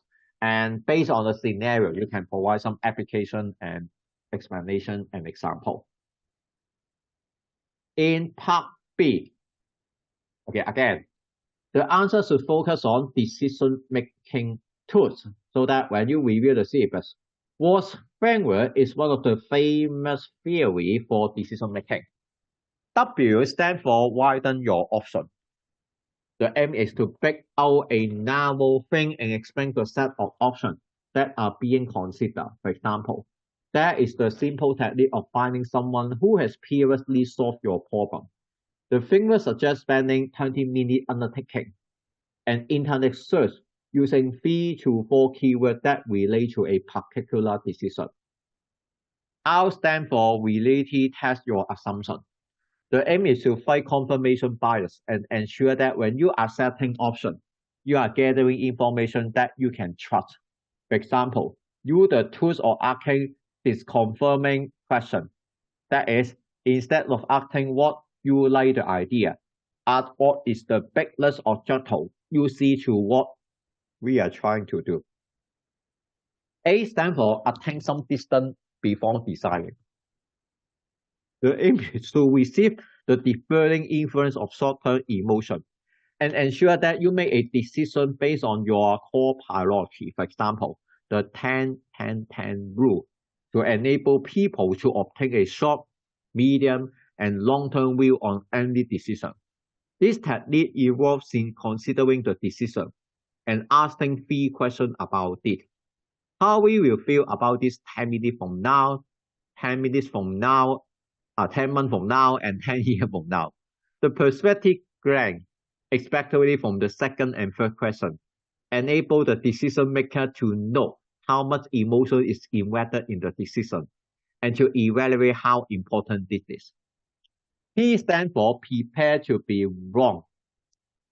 The aim is to avoid overconfidence about the way our decision will unfold, and in that take the opportunity to plan for both good and bad potential scenarios. For example, one a pre-modern and a pre-product. The idea of a pre-modern is to imagine the future, perhaps a year from now in which the decision has become a disaster. The decision makers are then asked individually to brainstorm why the disaster has occurred and to then share ideas. Then decision makers are then asked to imagine the opposite scenario within which the decision has led to huge success. They are asked individually and collectively to consider why this has been the case. This type of polarized thinking often helps groups bring to the surface some initially unconsidered key issues. Okay, after we provide some explanation, what is WASP framework? Then the next question is application to the scenario. How to apply this to the case study? The work analysis is board and enable Greenlight board to consider the business model before and after selling the Wonder Trade. As a model, this focuses on the overall strategic output of the decision and the business environment and the output of other business trying to achieve the same thing. And the short to long-term implication, which is in the case of Greenlight, could be prudent. But Dr. Cole describes how the complex decisions that are encountered by senior leaders do not have clear right or wrong answer or consequences. They are essentially gray area problems. To make decisions within this context, he suggests 5 key questions, visualized as our funnel, which include greater option at the top, but narrow over time to the final question. Okay, these 5 questions include what are the consequences of our option? The question is about analyzing the winner and the loser of the decision, and essentially taking an evidence-based view.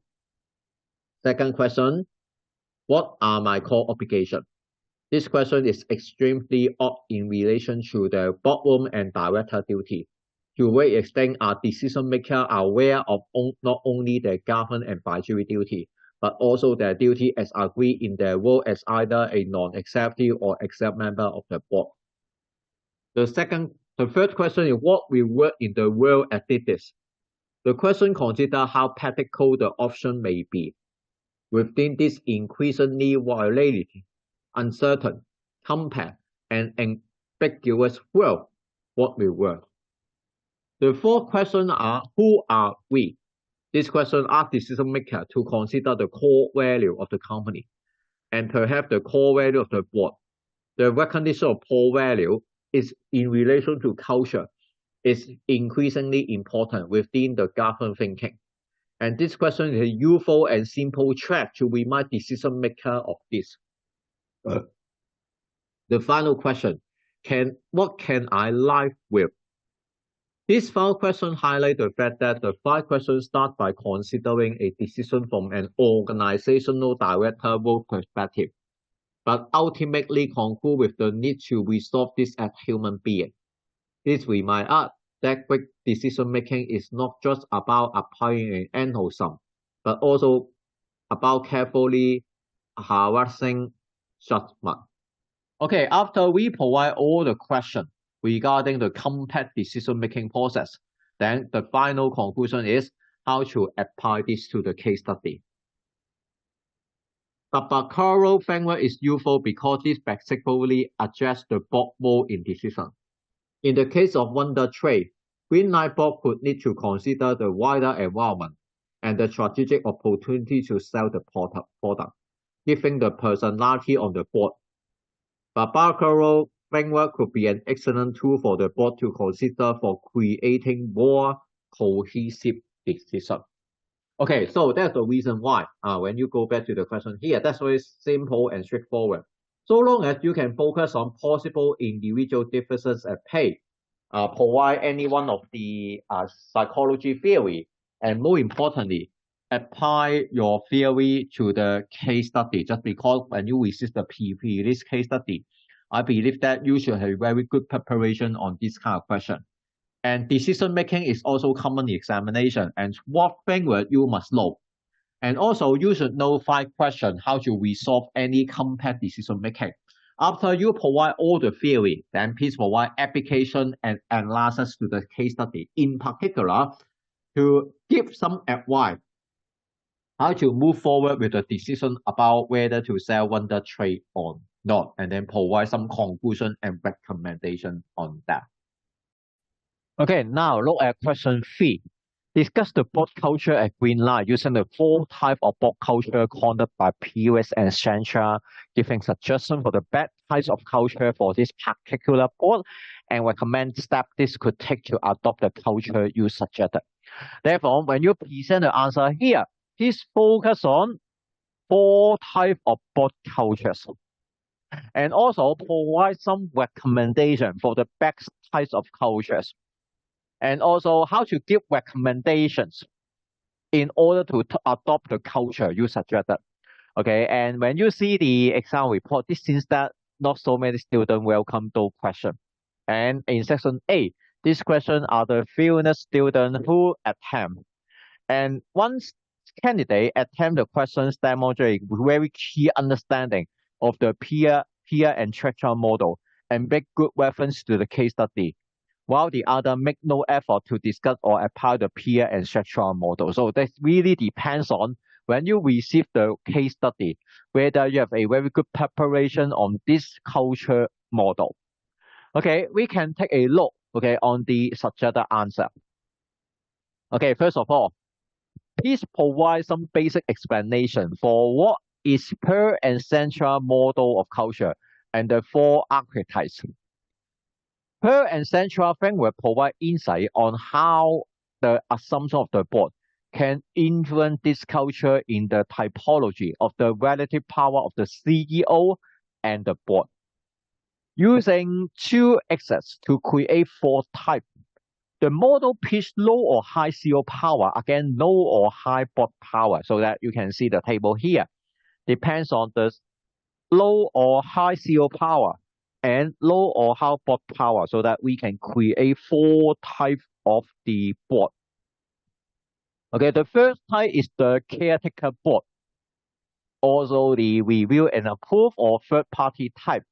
There's a leadership working at board level, and the power is being shared by the CEO and other key executives, with the root of the board witness. Decision making is largely ceremonial. The caretaker board does not contribute significantly to effective company performance. The second type is the statutory board, also as the advisory and managerial control or ratifying type, characterized by high CEO power and low board power. This board type typically the image of an ineffective board that is there out of legal necessity, only to whisper them the executive decision. This could be because the board of directors does not have enough expertise or interest. That this could equally be because there has been little attention paid to defining role and responsibility. This board may have been the cultural one before the 1992 Cadbury report, and to some extent may still be the case in countries where the chief executive and chair role are held by the same person. The first type is the proactive board, also the strategic shareholder control board type. More like the supervisory board model seen in continental Europe. This board will usually be comprised primarily of outside directors and represent all key stakeholder constituency. The final type is the participative board, also the collaborative and shared leadership style, which is characterized by high CEO power and high board power.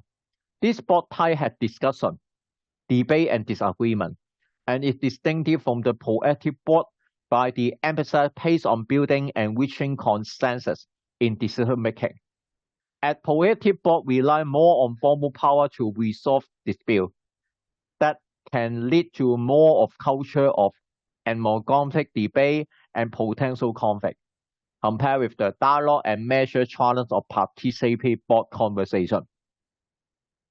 Importantly, across all board types, when P and Sandra investigate the differences in composition, characteristics, process, and style, they find that there was no differences in composition measure. For example, the size, number of outside board members, and the inclusion of ethnic minorities. However, they did identify that particular board includes significantly more women and more efficient and delivery process that were less impulsive and were quicker to make decisions because of their more progressive style and the support of the CEO. Overall, the board with more women were more subjective and saw higher financial performance.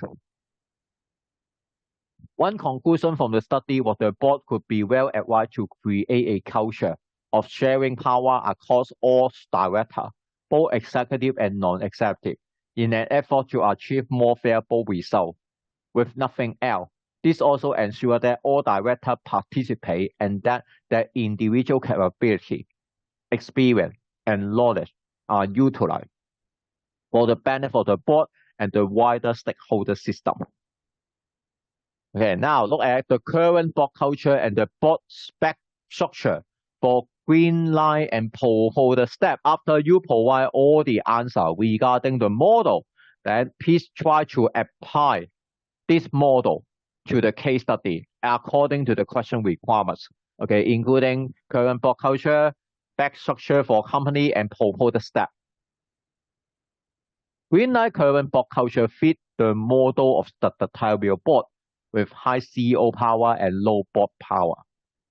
Very dominating behavior as CEO, combined with a fragmented board culture, leaving the board ineffective. Greenlight should consider that to become a participative board both for individual director and for the board as a whole. The board of Greenlight lacked diversity, particularly in the lively background of the director. John is a family fan. Chairman respond to an adverse for the role and Marie used to work at Greenlight. This is likely to lead to a lack of diversity of thought and missed opportunity for alternative experience to be presented to the board. The current board consists of 3 men and 3 women. Compared to most other boards in Hong Kong, Greenlight has a higher ratio of female directors, which is the benefit of the participative board type. Board with more women were found in a study to be more efficient and less impulsive, and ultimately to perform better.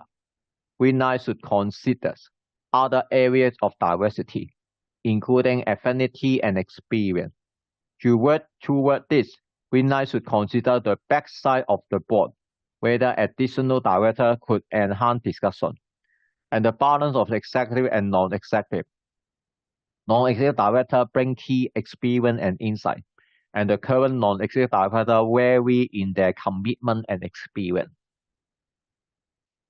On an individual level, some directors need to undertake steps to become better players in the participative board. John is a family fan of Jerry and is a CPA. He has been on the board for over 10 years, and his attendance at board meetings looks passive. He is remote and often on mute with his camera off. Further, in the recent vote on whether to sell Wonder Trade, he voted with Gary but didn't offer any comment when asked. Gemma attends board meetings, but doesn't appear to ask a lot of questions and often has to leave earlier. This is likely that, even with who is not missing decision, she is missing relevant discussion and contact. The fragmented nature of John and Gemma's interaction with the board is a core element of the low board power of the statutory board. Marie is very engaged as a non-executive director, likely because of her backstory knowledge of how Greenlight won, given that she was the head of operations for a number of years.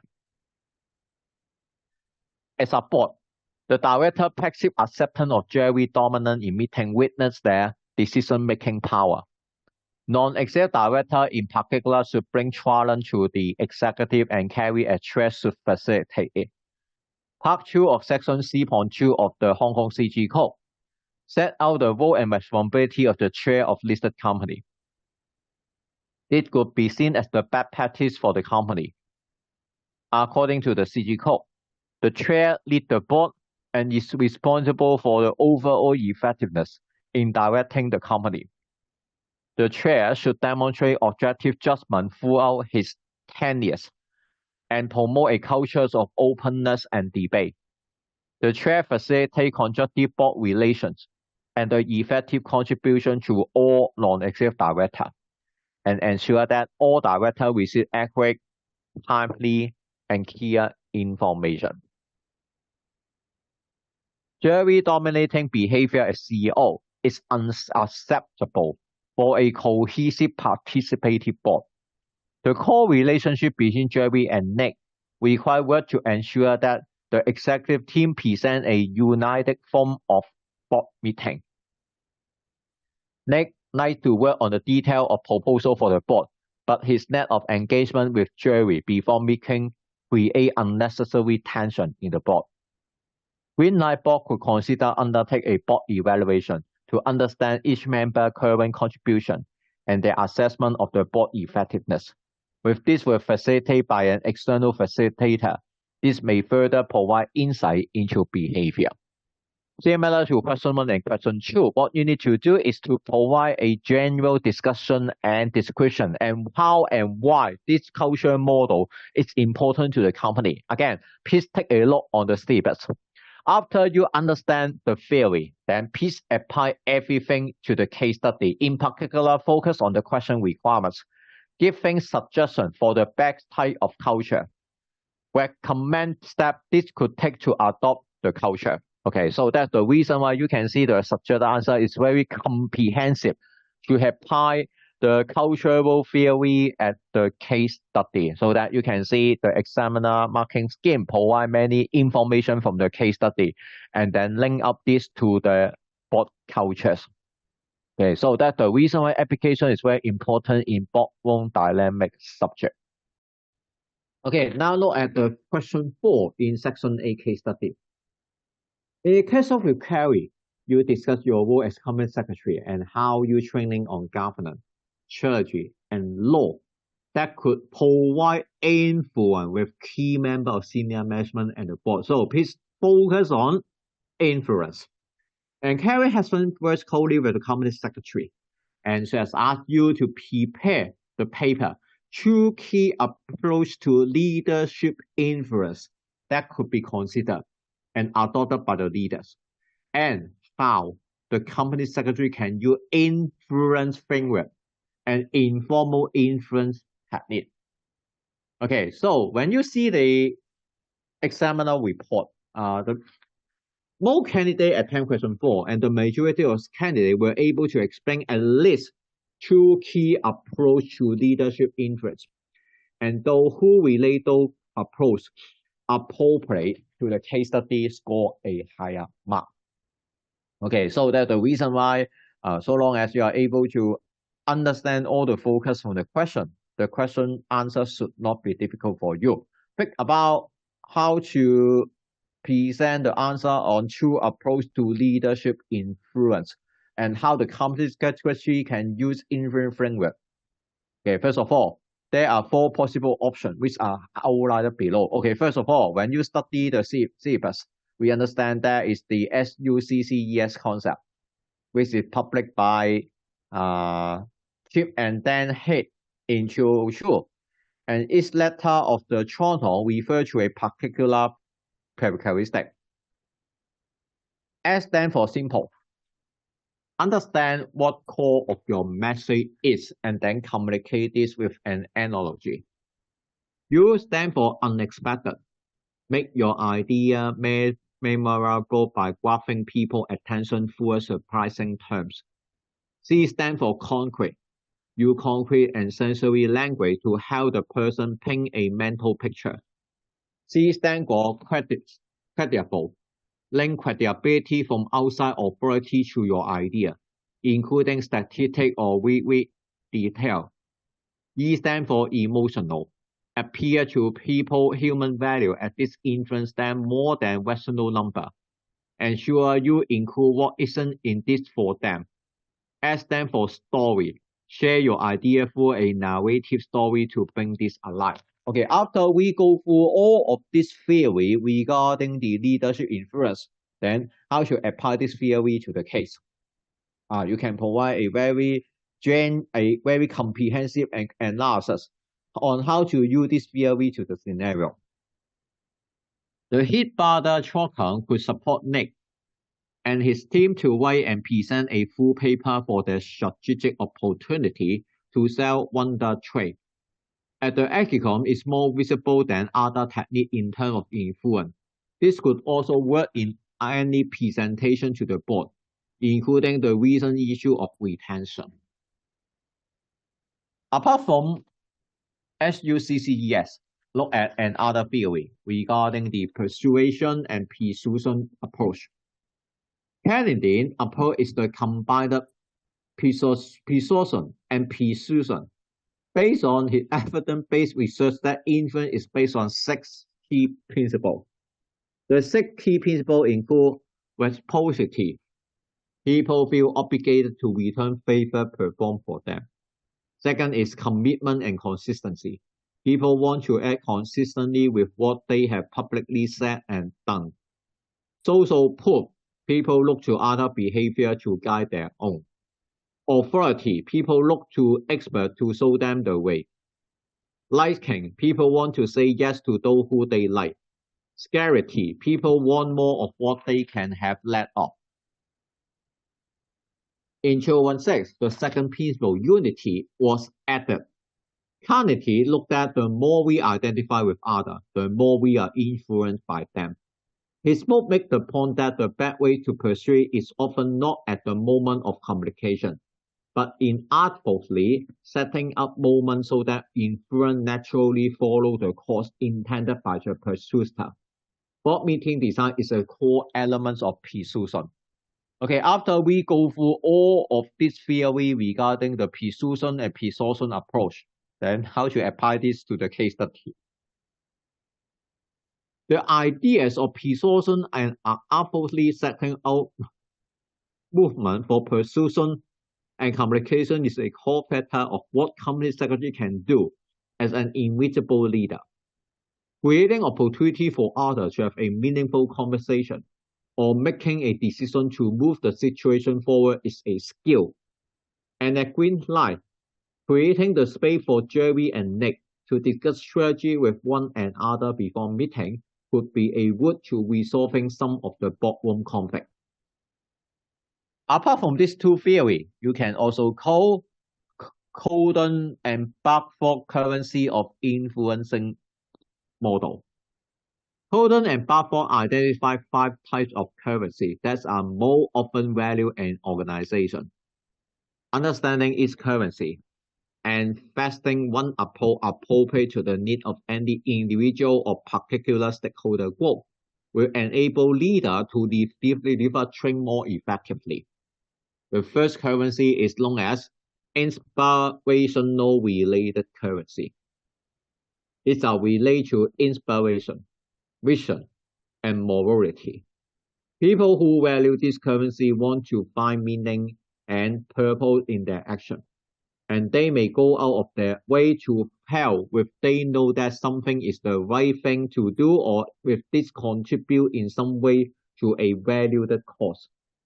One can appeal to this person by expanding the significance of the request and by illustrating that it is the right thing to do, as well as by appealing to their sense of inequity and virtues. Secondly, task-related currency. This currency related to the task at hand and to getting the job done. They are often highly valued in new organizations, where supply and resources may be scarce. One task-related currency is challenge.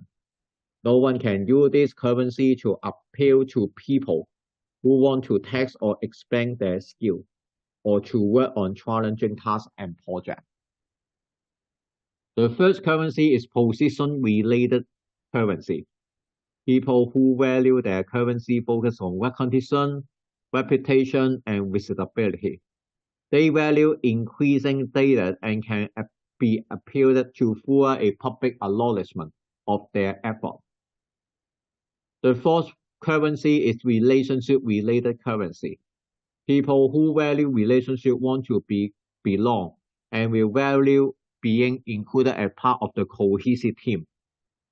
They can be influenced by creating a personal connection, being actively listened to, and being offered support and understanding. The final currency is personal related currency. One can appeal to this currency by showing a person senior gratitude for their assistance. This type of person appropriate have freedom, creating options within your idea with help influence them. Okay, again, after we go through all of this currency of influence model, then how to apply this to the case. Okay, when applying to the scenario, please identifying what currency each board member more value will be crucial in influencing their behavior. For example, Jerry appeared to value inspirational-based currency the most, as he enjoyed following ideas based on instinct. And given that Jerry and Nick start Greenlight as a passion project that turned into a company, Jerry is familiar with making decisions based on what has purpose and the meaning for Greenlight. Okay, interestingly, you can see the marking scheme prepare the diagram to simply illustrate the Roger leadership communication scheme. That is another tool for influence. Okay, so let's take a look on this from C1 to C4, which can provide a clear picture to the examiner. and also provide a little bit explanation on Roger leadership communication craft. Roger framework is a four-board model created by the two axes of either formal communication, which is one-way and has emphasis on message passing, or informal communication, which has an emphasis on two-way joint sense making and relationship building, and either structure that is planned and contained, or unstructured that is spontaneous and emergency. The classic traditional method of leadership communication are the more structured and formal type, such as one-way platform speaking, report and update, as well as structured informal events like the meeting and workshop. These are often characteristic in leadership, whereas this framework characterizes the more unstructured type that the company secretary is most likely to be involved in influence. The informal and unstructured board represent the everyday conversation, and what the model defines as informal coalition are the quick work opportunity before and after more formal or structured conversation has occurred. And this is where the company secretary can have a real impact. Okay, now how to apply Roger framework at the case study. Again, please also apply some basic information from the case study together with this framework. Roger framework is useful in understanding the informal conversation that often influence the more invisible leader. At Green 9, the company secretary could help facilitate better board conversation by having short, informal discussion with leadership to help them consider their behavior. For example, the short conversation with Nick may highlight that bringing a new idea on Jerry in front of the board may not give the united front that Nick would like if he is to secure board approval. Okay, so that what are your recommendations and some way which the company secretary can influence the board? Okay, first of all, the company secretary should help to build relationship. The power that a company secretary has is largely dictated by the role of the chair provided them. And this agreement will be significantly influenced by the quality of the trust in relationship between the chairman and the company secretary. Trust is defined as credibility plus reliability plus intimacy, divided by one projection of self-interest. These are all factors that a company secretary can influence in the relationship with the chair and the board. One further idea to add is that of vertical cooperation, conducted by Jim Tan, who located the management of one's own defensiveness. The second way is networking. According to 2018 CGI competency framework, to excel and influencing and enabling a company secretary must use internal and external network effectively, differentiating relationship and exchanging knowledge. These three core types of network exist. Firstly, personal network, including alumni group, hub, professional association, and personal interest community. Second, operational network. The purpose is to help you get your work done and to get this done more efficiently. Firstly, strategic network. Identify relationships outside your immediate environment or control that may help determine how your role and contribution can fit. Therefore, the quality and trust of a company secretary, internal and external stakeholder network could arguably be the most important component in their ability to exert informal strategic leadership on the board dynamic.